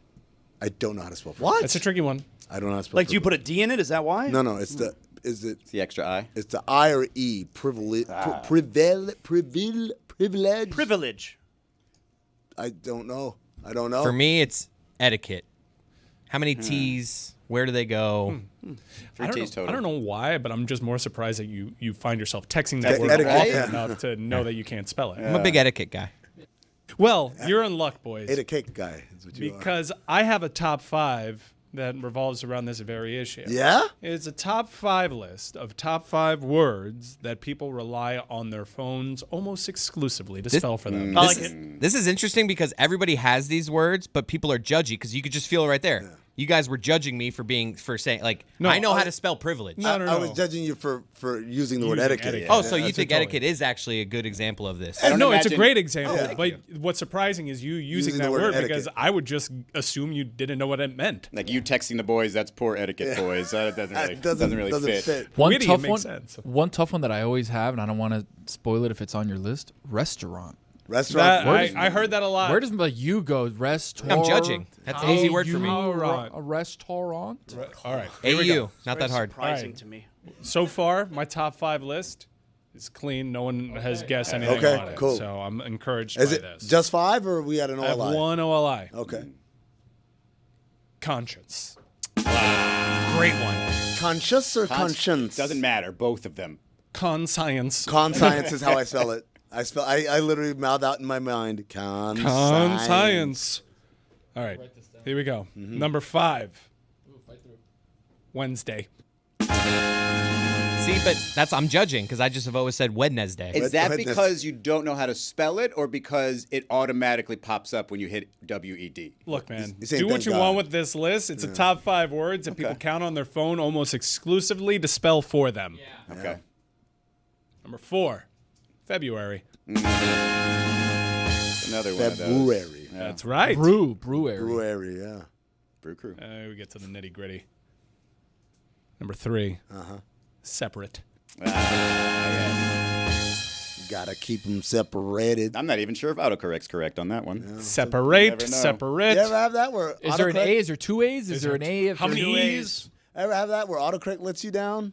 And then it questions itself. It's like, I think this is the word, but I'm going to put a little blue line under it just in case it's incorrect. Yes, often. It's tough when you're doing Spanish, too, when you're mixing Spanish and English words where you're like, did you mean this? And I'm like, no, I meant that. And then I put an English word and they're like, that's not a word. And I'm like, no, they need that's to have a definitely a word. Spanglish setting. That's our issue, Izzy. All right, the top 2, I am secure enough to admit I did not spell correctly on my own list because I was trying to do it without a phone. Wow. Because I just lean on my phone so hard to get this one right. I guess somewhere around senior year of high school, I said, hopefully one day the technology will handle this for me.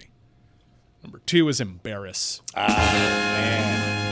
Nobody knows how many R's, how many S's. Is 2 it all R's, 2 A's? S's. Is it E's? It's a great one. Zaz, you don't like this game? No, I mean, I know all these words. I'm an adult. There's 2 R's in embarrass? Yeah. Where? Where the R goes. Number 1, I screwed the spelling up so bad. Definitely. What? Okay, there is judgment. There is judgment. Yeah. No, the multiple I's.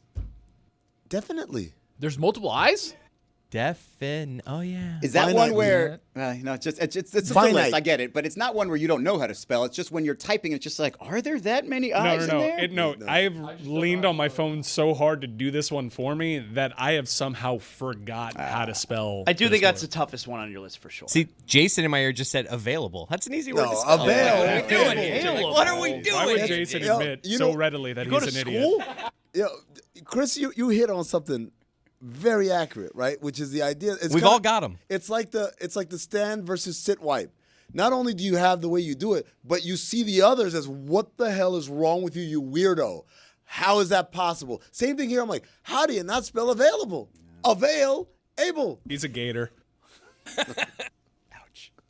Do you guys want to get back to my top 5? Yeah. Since I was just bouncing off of Zaslow's top 5 of 5 things he loves about baseball. Getting back to it, let's just go to it. Okay, let's get Do you to want it. my 3 things that I love about baseball? Yes, I couldn't come up with we'll 5. do these as the OLIs. Chris has Okay. my OLIs because Chris and I, we're right here. All right. You're working together? First OLI.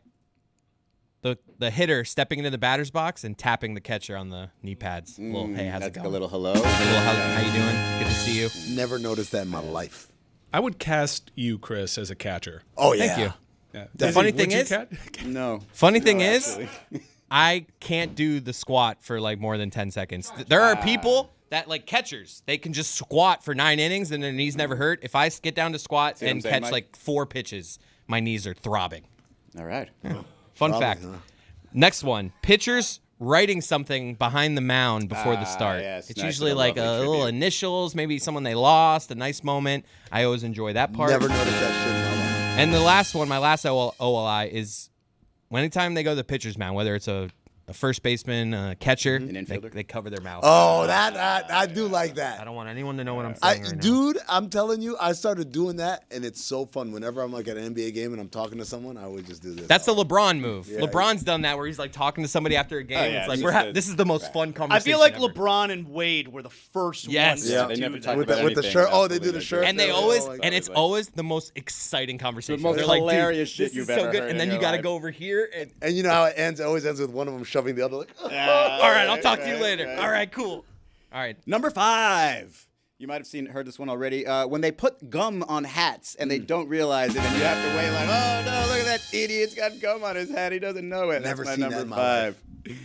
Number 4, the double steal. You don't see this anymore, but I used to love that stuff where it's like, oh no, they're both going. Chaos. Oh. Where do you throw it? I thought you meant like Major League when he stole like first and then he stole second and then he stole like, just keep stealing bases. No. Right. Number 3, when a player slides into first. Head first. It doesn't matter. If you do feet anyway. first, you're a monster. Well, because when I was a kid, I remember this Steve Lyons Try video, hard. right? And he would face first or arms first, hands first, I don't know what you call it, head first into first base, and then not realizing that he's at a baseball game, pulls down his pants to get the dirt out of it. I thought that was a very funny moment. Try hard. Going feet first is like Monster. Spikes Yeah. up. I will always I think Steve Lyons made a career after baseball just from being that goofy guy, all from this clip right here. That pitcher looks like he's 52 years old. There's no way he forgot there's thousands of people watching him. Number 2. This one might be specific to people who cover the league because you're there for all this stuff. When they water the infield. Oh, before first pitch? Oh my I love God, that. that You is like so it? soothing. Why A do lot you of like dudes that? holding that hose.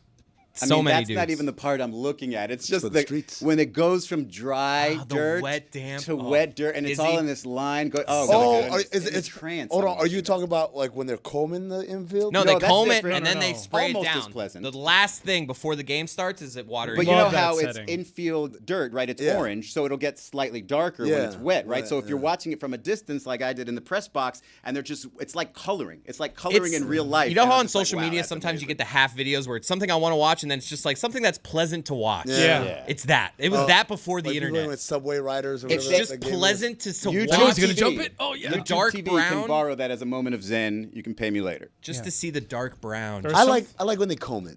There are so many also dudes nice. holding the hose, not because it's heavy, because you could use some fist. help, but because they don't want to get the hose on the Right, dirt right. and undo all the Can't great have dirty work. hose. But all the foot marks are fine. No dirty hose. Number 1, when baseball players go full homoerotic.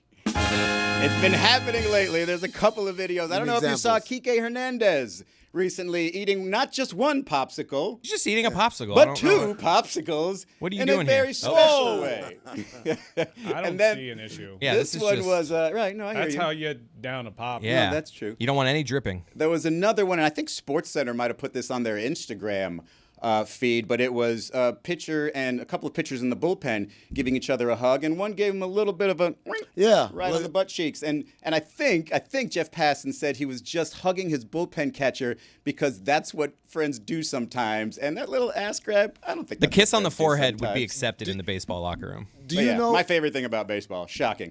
Do you know what that guy's name is? Shocking. The player who did that? Because it mentioned Durant, but the other guy. Do you know the other guy's name? And it's funny because this came to me this morning. His name is Negro. What? His Phil? name is Frank Negro. The catcher, Frank Negro. That can't be right. Nigro, Frank Negro. That is. Is that how it's pronounced? No, I don't know how it's pronounced. I'm reading it. Frank Negro. Do you think that's why Christian Wilkins got cut from the Raiders? Because he was playing the wrong sport? Because he was eating two popsicles the wrong way? He did it to the wrong Negro. Luckily, you're here now. We can have the conversation. Max Crosby. Did we handle that well enough yesterday? Yeah. Like I said earlier, you were handling it fine. I think later when you went to the feminine steak, you might have fallen off the edge there. I never went to the feminine steak. He was told. That's how never the show went to works, it. man. How the show works. I'm just commenting. I not said I really- would like the ability to hate Angel Reese. And now I just turned into someone that hates You hate Angel Angel Reese. Reese. And so that's kind of similar You're to the also- Christian Wilkins thing, because I don't see. He's also upset that Deion Sanders didn't die. Oh, don't you just put that on me. That's right. That clip started with other I people. was pissed off about that too. Not gonna lie. But the thing. Oh, you know what? I'll do this. Okay. Go on. Let me do this. All right. What do you say? I'm not crazy. You're crazy. It is an odd thing to do that before you announce you're okay. It's a weird ta-da. The thing we'll that I was move going on. to say on the show on Monday was, hasn't Deion always been overdramatic? Like, hasn't he been the drama king for his entire career? Like, why would he do something different this time? And so I was thinking when I heard the first one, I was like, that's probably a little dramatic. Maybe he's overcome something, and that's what's. But I didn't want to guess that. And then there we go. That's what happened because he is pretty dramatic about Again, everything. I'm not crazy. You're crazy. The drama king is in the building. The drama king. I don't want to live in a world in which you can't be like, hey, that's a strange way to go about things when everyone is thinking it. Stop it. He's gone. Yes, no one's saying that he hasn't gone through so much. No one else is saying that this isn't a triumph of the human spirit. Everyone's just acknowledging, like, whoa, this was a weird build-up. I'm happy that he's okay. I'm glad we got out there. So am I. Yeah, unlike other people in this room, right? You can clap now. So Christian Wilkins. Go on. I know what the place people want to go automatically is there is a gay situation there. Either Christian is aggressively gay, like that, and that's the thing that drives me wild. It's just like you don't you think all gay people are that aggressive? That's absolutely What is insane. aggressively gay? I mean, like sticking your finger in a dude's ass during a football game is aggressively gay. No, it's not right. Yeah. If I'm trying to get the ball out of his hand. But the problem is not like winner. so he's basically Chris, that play was dead. the way I see it, and there's plenty of people like this, he is so confident in who he is. Like, he is a big mother effer, super athletic, one of the most talented athletes in the world. You can't question Christian Wilkins in his mind, right? So what can he do? Now, this is where it's just a little over the edge. This is where people say he's freaky. What can he do possibly to get an edge on you? He will weaponize your homophobia. So if I accidentally touch your butt, that might get you out of your game forever, Josh Allen. You know, if I in the middle of a play, then, wow, you're going to be thinking about that, possibly even feeling it for the next 30 minutes. And now you think that something's wrong with you, or you hope that he gets it on camera. Hold They did that to me. What the? And then you're off your game. You think there's something wrong with you? Like, why did I like it? Why do I want to play Christian Wilkins every Maybe time? 5% of those. What maybe. you're saying makes a lot of sense. Uh-huh. Why don't we see it more then? Because it's a personality type. Christian Wilkins is look, I am openly gay. I am What? very. Huh? You're announcing that today. Put that You on guys the announced scroll. it for me yesterday. That's a revelation. Breaking news. But I'm not prude or anything, but I'm sort of timid. I just don't I don't give off like crazy sexual energy when I go to places. It's just like, did all right, see you order I'm a that filet normal mignon. person. But Christian Wilkins, I've seen people like him before. Like even the idea that when he did the split and the Clemson celebration, he knew everything everybody was going to say about that. But it's an impressive physical feat to do. Well, remember but a also couple it just shows you who he is. He's just like, I have huge personality. Watch me do this crazy split in front of everybody, and I don't care what you think. Remember a few years ago in Dolphin Camp, like it was a whole thing where he knows all the words to the entire Hamilton soundtrack. Like that was his favorite movie at the time. So I think where you guys went makes perfect sense. Like, whether or not he is gay, I do not believe him to. And no, we don't have like secret meetings where we talk about people or they come out to only gay people. So no. Dude, if that Hamilton is criteria, Chris and I are gay as hell. Right? I always suspected. But I think, again, it could be just one of those situations. And that just carries over into the locker room where you're in these settings and you're just like, tickling. And maybe somebody didn't like it. And maybe he's just like the type of person that just eggs on and completely just goes forward and messes with you. And maybe there were just too many people in there that didn't like it. And I did think it was a funny note that somebody mentioned that Carl Nassib was on the Raiders. First of all, he's not anymore. He came out, I think, played 2 seasons, I think, for the Raiders and the Bucs, and then retired. Got his ass up out of there. He was not, let's just say, the perfect spokesman. And so he was very guarded. He just didn't do much, didn't speak up much, didn't really talk at all. And some of the things that he told a story about something that happened in the locker room where he said something was gay, and then one of his teammates stood up for that. Hey, that language isn't allowed here. And I'm just like, really? Like you were still like that deep into the closet where you were just using, gay as a slur? Like there was a lot. And then he hasn't really unpacked all of that since. And so to me, not the greatest, of candidates, the person to be our spokesman, but that didn't mean much in hitting that locker room because of who he was. He was very guarded. He was very to himself. Everybody could be like, oh, that's one of those good gays. We can have him around. You know what I mean? Da da da da da da da da da da. That's a great karaoke song, low key, and that's also my favorite part of the play that they put on Disney Plus is when he's spitting everywhere. That's his thing. Oh yeah, he's a spitter. Yeah, Chris is a catcher. He's a spitter. You'll be back. Famously from Glee, right? Wasn't that Jesse from Glee? Yeah. Look it up. Apparently that guy. You're not that gay, I'm Mike. not that You're not gay that gay, anymore. Mike. He turned down a bigger role in Glee and took, I believe, that role was a part-time role. Good, because talk about a cursed cast. Whew. I like women. Women. You know what's funny about those videos though with the Kike Hernandez is when I told this story about Antonio Fonseca, like I used to think and still do that like the last sort of locker room to break the barrier and like be okay with homosexuality, it would be baseball because you've got a mixture from different countries, so you've got a lot of different opinions, some more harsh than others.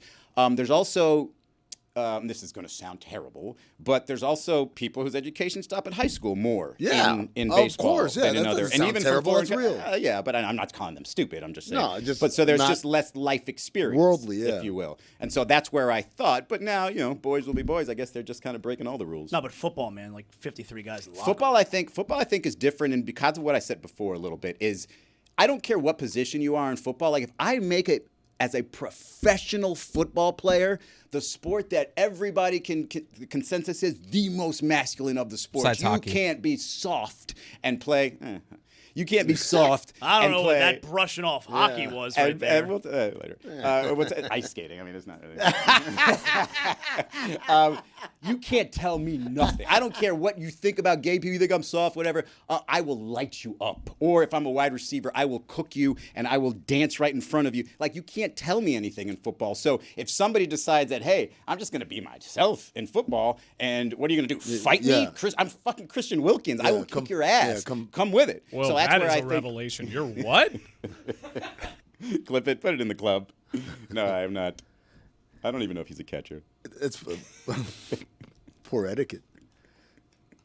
Chris, speaking of etiquette, besides a word that you can't spell, what is your deal with coworker etiquette? Oh my God, this has to do with Izzy actually. So this morning, and today is the example with Izzy. It's happened with many people. I'm walking to the studio from the car, and I see Izzy like on the other side of the street waiting to cross. And the etiquette happens. Izzy's one of my favorite people around here. If I'm going to wait for anybody, it's going to be Izzy. You gonna give us the top 5? But I don't wait. Who wouldn't you wait for? No, I think I'm proving a point here. I didn't wait for Izzy. I saw him there. We exchanged a little wave, and then I made the left, and I just kept going. He's across the street at Bayside. He's like at Bayside, or like halfway, but not walking. He's like stuck out in the middle area. I want to let you guys know right now. I'm not waiting for any of you bastards to cross any streets. If you're not right here, if there's traffic, I'll see you. But upstairs. I felt a little insecure about it. I was like, "Does Izzy think I'm a? You know should what, I be Chris? waiting?" I thought about this a little bit, and I'm going to give you a pass. Did you think about it in the moment? Absolutely. Oh, I was wow. because I waved hello, and I didn't want to be the eager guy. I was just like looking and seeing if he's going to wait for me, right? So I kind of looked down, and then when I looked up again, he had already turned the corner, and I was like, you know what? Son of a bitch. I would probably do the same thing. And then I was like, when I get to the lobby, he'll probably be there in the elevator banks waiting for me because we're going to the same floor. Oh. Nope, wasn't there either. Now what I did? Well, first, I was tracking all this. As I walked into the Elser, I look, and you're doing a stop and chat with Mac. Yeah, it was a quick one though. So I'm like, I don't know how long that's gonna take. So I get to the elevator, and as I'm about to walk on, I do the look. I'm like, if I see you, I look to my right. If you're there, I'm waving you, and I'm holding the elevator. You know what, Chris? Now, did I scurry quickly into the elevator when I looked right and you weren't there? Because I'm like, good. Yeah, you have to, right? But because it's then nothing if I against see half you. of you, then I'm going to be like, well, wait a second, he might have seen me. Yeah, you got to get in there I like quick. to be in that elevator alone. There's a good mirror in there. I get to do the last check of the day. Little side profile. What's it look like if I'm walking away? I don't like those, man. Wait, what? I love it. I don't like the mirrors. You don't do a last minute You check guys in the all elevator? do that? Oh, Billy, yeah. you don't walk in that elevator. The elevator closes, and now you're like, okay, how's this shit? Just look? to make sure the fly's That's it. up, make sure the hair, brush my hair one last And you time. turn and you like check your I butt. like what the side profile looks like. If I'm there by myself, sure, but how often are you really in an elevator by yourself? Like, what, 50% of the time? I'll do it with someone else in there, but I'm more subtle about it. With the other people, it's just like when the mirror's right in front, I don't know where to look. I don't want to look directly at the person. You look through at the mirror. I don't yourself. want to look at myself because then I look like some sort of narcissist. That's and what it's I just like, am. where do I look? Why wouldn't I want to be a So I'm narcissist? in the clear. I'm good there. Yeah, absolutely. Hey, you know what I do? I'll get in the elevator. You know what? In a regular elevator, not one with mirrors, I will turn the corner and be in the closest version that I can't see around the corner who's coming in on purpose so I don't have to make eye contact. Man, I'm not trying to wait for anybody. There are a lot of examples of this. There are times where I pull into the parking lot and I see Jeremy is parked. And I just I park, and then I kind of do a thing of like, is he getting out of his car, or am I going to go quick and get out before he's out of his car? Like, the last thing we want is like, we're both getting out. And I love Jeremy. Like, this is nothing personal. It's just in the morning, I just don't want the. So you don't want the nice don't little love interaction. Jeremy. On No, the I walk do. to walk to work. No, 100. Like, I genuinely like Jeremy. If you genuinely like them, you're not going to avoid all these people. See, you're doing this thing. Like, Billy, you are literally the person more than anyone I would expect to, like, avoid people. Yeah, in the but I don't morning. like everyone. All right, well, okay. Like sometimes I go and I walk around Bayside a little bit. I'm like, I'm here So 10 you're minutes early. Let me go see what the boats are up So to. you're saying there's no scenario where it's the morning and I might not be in the most chatty mood? That doesn't mean I don't like somebody. I can't tell you how many times I've been pretending to do something in my car because Jason's walking out of his car at the same time. I'm like, this is going to be a long walk. But that's friends. my point. I think that's a normal human thing. I don't think that means we don't like these people. I think we're just humans. Nah, it sounds You? Like, it sounds like you kind of. You think I don't like Jeremy and Izzy I kinda because of feel my like- example? I You guys kinda better be feel like- careful. Like, this kind of stigma will stick to you for the rest of your life as fans come up to you and will say, I know you don't like this. I did a segment just like this. I love talking. Castigated for it. No, I'd rather talk to fans than Chris's Jeremy. defense, like, we talked to each other for 4 straight hours. Do we need to do a pre shadow show like that on the street? Nah, we're good. I If have you an like to talk opposite. upstairs. I have an opposite of that. I have someone that I run up to every time. Who's that? Like I'm walking, and this person's walking, doing that to me is Roy. Every time I see, I'll sprint through cars if I have to. I play Frog or try to catch up to Roy. If he's in that middle like island there between the two different ways the car is going, I'm like, I got to get up to Roy. Have you ever been in the situation where the person in front of you, a coworker, is walking to work and they don't see you yet, so it's like, I'm just going to float back. Yeah. Oh yeah. I'm just going to let them go, Yeah. just so there's not that awkward, Maintain because then spacing. they're going to look back and be like, I should stop. It's like, no, you don't have to stop. I'm going to make this easy on you. Or they're going to look back and be like, how long have you been walking behind me and didn't say hello, you asshole? I was gonna ask that. How do you guys do that? Because like sometimes I'll get to that middle divider and there will be like someone there, and I was like, I don't know if they want to be left alone. So like I just kind of like awkwardly stand there, and then neither one of us has really greeted the other one. I put it in You my can see it on headphones the screen just now. for the walk This across the street. is Or what I walk. do. I will walk right up behind you, and then I'll do the tap on one shoulder and then be on the other shoulder. Classic gag. Yeah, it never gets old. Yeah, I'm sorry. It's been a very homoerotic segment. With Roy in particular, I'll just stand next to him because I know he knows that I'm there, and I'm like, how long is he gonna pretend that he hasn't seen me? Because he'll do it all day long. I'm about to say, does he ever break? I'm like, oh, I didn't see Eventually, he will, or like he'll just like if we walk into like the Elser, he'll give me like he'll stop and then he'll give me like a very like aggressive like get in there like arm thing. He won't say, yeah, the super nice thing without saying anything. Like just blow it out your ass. Yeah, Can I tell you? Great to see you too, man. Heart of gold. I tell you my most uncomfortable public interaction with people. If you're at the supermarket, all right, you see someone maybe you haven't seen in a long time. You know, maybe you're by one of the big open sections. No one's better at avoiding these situations than me. You chat for like a good 3-4 minutes. How you doing? Small talk, whatever. All right, really good to see you. Loving And then the you show. go on your way. See him in the next hour. You inevitably, eventually wind up walking into the same aisle together. Zaz. What do you say to that Zaz, person hold on. then? Do you keep? For me, it keeps happening, and we're always going to the opposite. Yes, yes, yes. And I come You're back going and the- you got a yes. little joke for each other. Just a every little time you walk-by cross. joke. Little, oh, here we go again. Small Yeah. world. Are you following me? like, what do you say? You when forget the pickles, or like- make some reference to the Have aisle. you seen these prices lately? Food for Jeez. dinner his tonight. movie theater sells pickles. Yeah, my movie just sell pickles. Yeah. How much? The $2.99. I never know what to say to the person. You have to when we're abandon then, your groceries and just leave. You gotta go home. Go to a different store. What's wrong with you people? Just know if you we can't have normal human interaction. If we run into each other at Publix and I act like I haven't seen, and I'm just like stumbling upon you, I already saw you. And I was just like, because What is the stumble like? I want to see it. It's just like, is that? Oh hey, what's up, dude? Oh my god. Wait, so you're saying you will always have seen me first? I'm before I saying see I'm you? never gonna initiate, and I mean there are some people like that I will initiate, but if it's like an old high school person that I don't really like, I'm always gonna be the like I'm stumbling into this. I didn't see you there, even though I did 2 aisles ago. Well, do you see them see you do the same thing and then you reach the point of no return? Because like I had that, Zaz, with someone that you Whoa. were close to. Who? Yeah. Happened to me at a Target with the Rom Dog.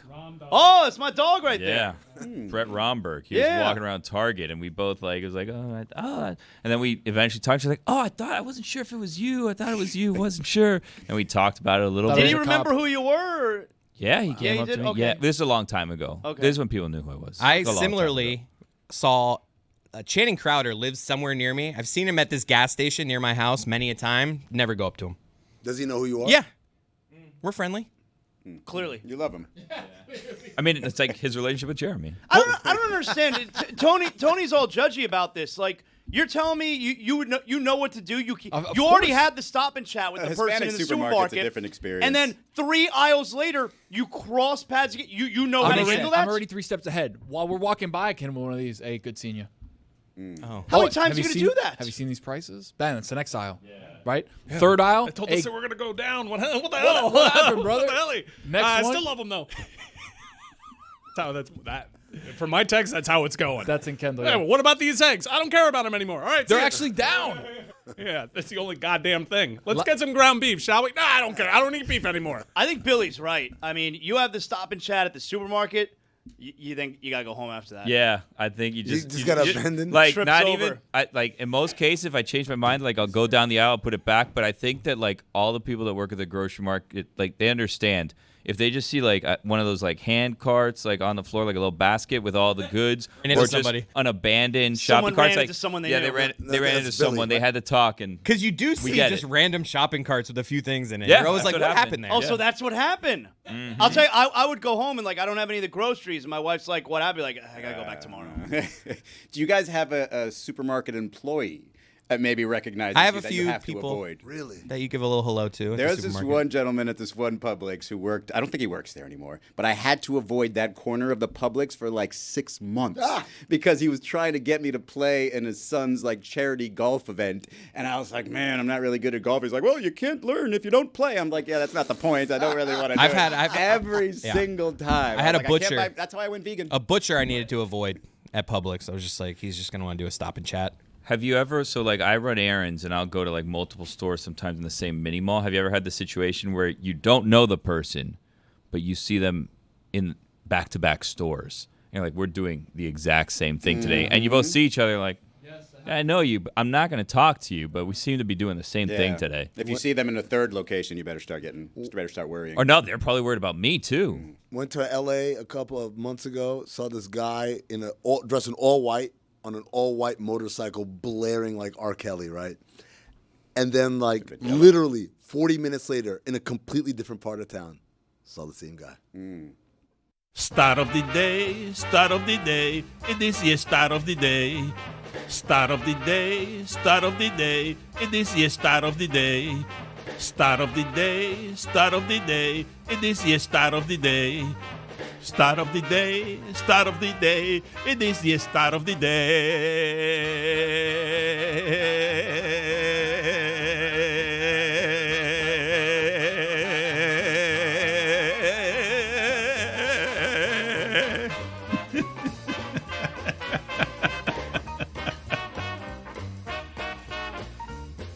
Saturday's brought to you by Miller Lights. Thank you, Amin. Now, I'm going to ask you three in there, big baseball fans. Do you guys know who the player named Nick Kurtz is? Yup. I was very worried about this the other day on ESPN Radio. Last name Dale? Again, horrible bosses too. Look it up sometime. Now, Nick is a rookie for the Athletics. There you go. Izzy, your mic's on now. He's a rookie for the Athletics, and he has, this month in July, 13 doubles, 11 homers, and 1 triple. The 25 extra base hits are tied for the most by an MLB rookie in a single month in the modern era since 1937. Now say his name real fast 3 times. I will not do that. Yep. Don't want to do that. What are you doing there? What? You just said it so slow last time. I thought maybe Nick Cardale. I wanted to make sure you guys heard what I was saying. Chris, Chris, the other day, he became just the second player in baseball history, joining top Jew, Sean Green, became just the second player in MLB history to have a 4-home-run game while also going 6 for 6. A bonus stat of the day brought to you by Miller Lite. Is there a Jew power ranking? I was going to say, the top Is he Jew, top? what Why was is he that? top? He's number 1. He's top Jew. No, over Sandy? Koufax, come on, man. Sandy Koufax is also top Jew. Oh, okay. So you can have multiple top. Of course. It's a team. Don Drysdale? I'm a top Jew. Well, There are lots of top Jews. I don't know about top. There are lots of top Jews. Thought you were more of a bottom. Speaking Jesus. People think I'm Jewish because of my name. I can't. Yeah, really? I like the guy at the Gutierrez? pool. The guy at the pool party. Yes. Hey, speaking of Jews, we got Juju on the line. Juju, what's up, man? I'm a top Jew for sure. You got to know, man. Salute. You know Jerry Judy? Remember when he was like at the combine, I think it was, before he was drafted, and he used to wear a Jewish star. And they asked him, like, why do you wear a Star of David? He goes, well, I'm not Jewish, but, you know, my friends, they all call me Jew, so I wear a Star of David. Top Jew now. And so you know what? He's top Jew. Sammy Davis Jr. Of course, top Jew. Yep. Junior also. Yep, that's right. Juju. All right, so we got a lot to get to. We got polls, we got top 5s to get to. But before we get to that, were you at the Dream game? Because I won't lie, the first thing I thought about when they showed that video was like, is Juju there? Is Juju a witness? Of course, I'm always at every single Dream game. Okay, so take us through the play-by-play of you're watching the game. It's a close game. It's a heated game, and then they stop the game for a second. What happened? Bruh, so Tiffany Hayes was at the top of the key. You know what I mean? It was a clutch time, too. Tie game.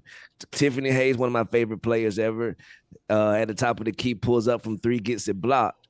And then so it's chaos on the court, chaos. And then I think Chicha Zandalicini got the ball. And then all of a sudden, bow. And me being a Buffalo fan, I knew what it was mid-flight. So you saw it in the air because of how vibrant it was. The Bills experience has taught you, like, oh, we got another one. Right, exactly. But the wilder thing is the referees saw it and let the play continue. Yeah. Come on, WNBA referees, what has to happen? Because through the grace of God, it didn't hit nobody. It landed on the free throw line during crunch time. Somebody probably threw the thing and got the hell on instantly because play stopped instantly and they tried to find someone. But the reason the play stopped so long wasn't because they were trying to find them. the Valkyrie tried to get the game forfeit when that happened. They was like, nah, we don't feel safe. We cancel the game. Let's go. They forfeit this game because of that. And so that took a little bit of time to kind of iron out. That's a little weak sauce of the Valkyries there, was it not? You said it. I didn't. Come on. Right. But very dangerous play. Kudos to the brother sitting next to Renee Montgomery. When it hit the ground, he kicked it under the chair like nothing. And like, play ball. Like, What if the game did get canceled? What's that headline reading? Man, that would have been the funniest headline ever. Dream gets shafted. Dick move. Juju, was something Dream happened that shafted. made somebody want to throw? Usually it's like bad call or something like that. Was there something that preceded the play that would make someone angry enough to throw something? Nah, this was just Random? Yeah, this was a random because the game was too good and the calls weren't going great for either team. So I think this was just a random guy trying to, foolishly make his name out there. It's still a D move. It's still very unsafe because, like I say, bro, if that thing would have hit somebody, whole different topic today. You feel me? No, I think you could call it a dildo move. That's fine to say. Yeah, For sure. I'm wondering. It just felt like it was the last minute of the game, and this person was going to do it just before he or she left, regardless, right? Right. Regardless, like my dog Matt, I know the person who threw the dildo in Buffalo. I know that brother, and he ain't have no rhyme or reason behind that. He went to the game with a dildo, chunked that guy when he seen Tom Brady in the end zone. Did he get a new one, or How did he smuggle it in? There we go. See, I'm glad y'all brought that up. At the Dream game, look, I love my Atlanta Dream, but I walk in the game, I never check my pockets. Only thing I keep out and put in the thing and before I walk through the detector is my phone. I be having headphones, I be having everything in my pocket, wallet, keys, that it don't never go off. So I'm pretty sure the person just walked right in with it. Wow. Tighten up. Well, Do you ever walk through these modern security things like those where you're just walking through an essential the field goal posts? They got at the at the Marlins. I'm always just like, this is more convenient, but I don't know if I trust this. Like security wise, are you really catching everything? I don't understand some of them. I don't know what the difference is. Some of them you got to take your stuff out and put it in the little dish, and then others they want you to take your stuff out, but you could hold it. Well, what does that do? I'm gonna tell you right now, man. The most annoying one in the world, is right across the street at Kaseya Center, because that one will beep. They have actual security. Well, I had change in my pocket. It was like, oh, that's it. I'm like, I had a quarter. It's like a quarter is gonna set this off. Come on, guys. You got to adjust those settings a little bit. 20 CB. Yeah. Miami Vice. But yeah, also in the WNBA All-Star Weekend, they had strict security as well. My dog Trista was with me. She had a little purse. It couldn't fit in this little cubby hole. The cubby hole was very tiny. If it don't fit, you can't bring it in. Wow. And so it was a line down the street at the hotel across the street at the bag check. Terrible. Terrible. Right. Missed the whole skills competition in most cases, most people, because it was only 20 minutes each. Skills competition, then 3-point contest. Nothing. And at a predominantly women's sports, they can't even bring it in person. Crazy. Always trips me out, the purse policy. Like, it's got to be clear. Okay. Right. I saw those clear bags everywhere, and I'm just like, what kind of trend is this? This is terrible. And I realized, that people are just trying to go places. Anytime they're trying to get into a venue for a concert, I know Chris Brown concert tonight, loanDepot Park. It's gonna be a zoo over there. Everybody have clear plastic cases, though. Why not just get metal detectors that work very well? My problem. Thank you, Juju. Another hack: have kids, because they let you walk in with a diaper bag. If you're holding a kid, they let you take in a diaper bag. Oh, you can put anything in a diaper: phones, wallets, keys, guns, everything. Brass knuckles, dildos. Okay. McDonald's fries Bats with a spike in it. Yeah. McDonald's fries, nice. McDonald's fries be amazing. Juju, we started the show talking about top 5 players or players that we thought would be great but turned out to be not. You have a top 5 of such, correct? Yeah. Top 5 people who I thought were going to be super duper stars, but fell a little short of that goal. OLI, Luther Head. Wow. Illinois. Yeah. I lost a lot of money because I bet he was out of here. I bet on Arizona. Thanks a lot, Channing Frye, you bum. OLI, Trent Richardson from Alabama. Yeah, that's a good one. Was Luther Head Darren Williams' backcourt mate? Yes. And then D Brown, the other D Brown, was the third guard there because he's the 3-guard lineup. Browns traded a first-round pick for Richardson. He was terrible. Right. Damn. Last OLI, Shabazz Napier. Oh. LeBron, that's your LeBron fault. on that one. Hey, Right. we got another one coming up. This what's his name? Bronny. No, not that one. The shooter who was like, oh, LeBron loved him. Oh, I loved him all year long, and now he's like, he played terrible at summer league. God, the guy got traded to Charlotte, and then they rescinded the trade. None of this is ringing a bell. Connect? Yeah, Dalton Connect. There you go. Oh, yeah. Number 5. Sometimes y'all let me out. No, I just don't think of it as just a Everybody shooter. be but looking okay. at me like, what are you talking about? Like, Number 5, D'Lo Brown from the Nation of Domination. I thought that brother was going to take over wrestling at one point, and he did not. Number 4, Sebastian Telfair. oh, Bassy. The legend. Yeah, the legend. Salute, man. Number 3, the Baja Man. Who let the dogs out? I thought that was going to skyrocket It them. did skyrocket. Really? You them. thought they had more hits in them, huh? Yeah, I thought they had more Oh, you in the tank. you wanted another single. Yeah, Oh, I wanted one more. Number 2, Eddie Curry. That's a good one. That Tyson whole draft, Chandler, Eddie Curry, that yeah. whole draft class, Kwame Brown. Yeah. Right. Could've gone to Florida.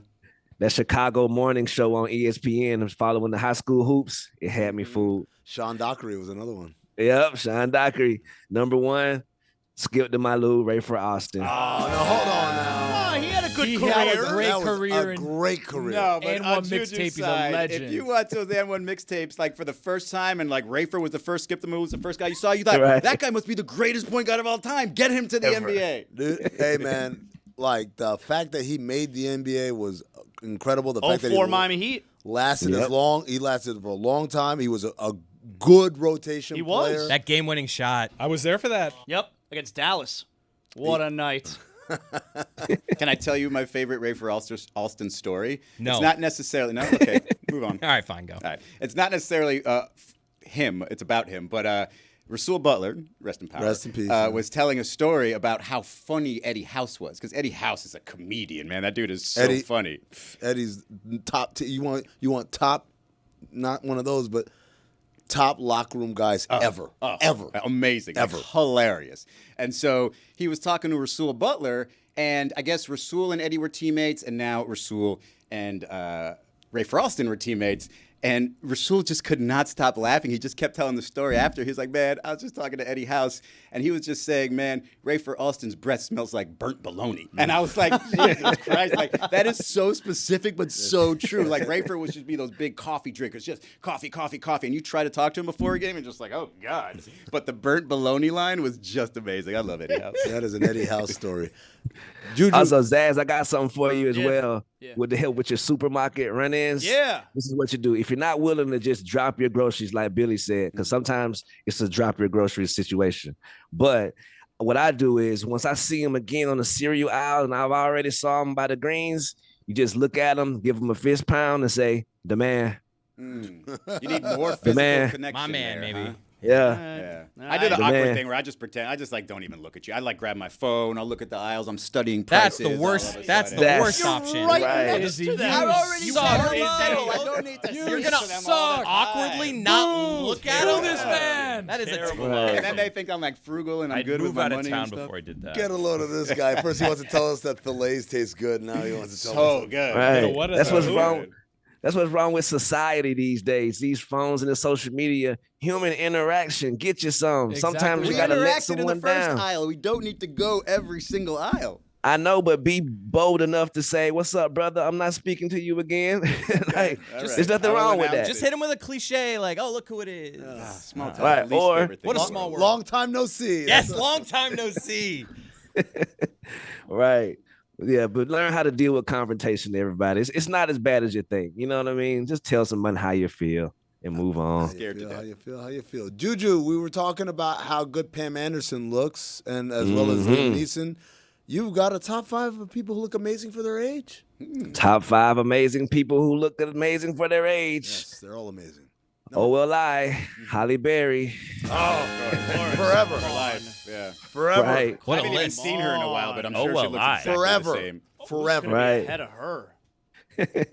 OLI, Paul Rudd, 56. OLI, crazy.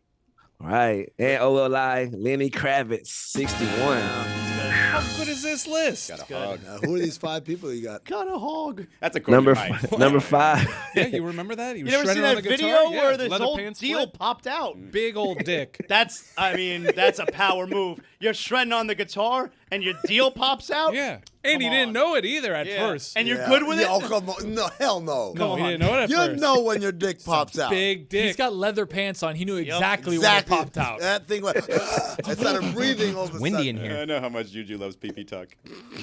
Put on the poll. I mean, do you know when it pops out?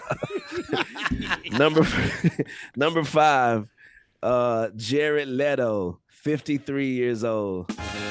No. He looks like heroin all the time. He's starting to look a little weird. He looks like heroin all the time. That's a good description. I'm not saying he's on heroin. No, I'm he saying looks like He heroin. looks like I heroin. don't think he looks like heroin. All It the looks like time. shit. He No, I always, don't think so. yeah, heroin. But a young shit. A heroin shit. Number 4. At 52 years old, Pharrell Williams. Oh, Yeah. 52? Timeless. Vampire. Timeless. Right. They've got pictures of him from the 1800s with that hat. Not a wrinkle. Yep. Number 3. At 53 years old, Sofia Vergara.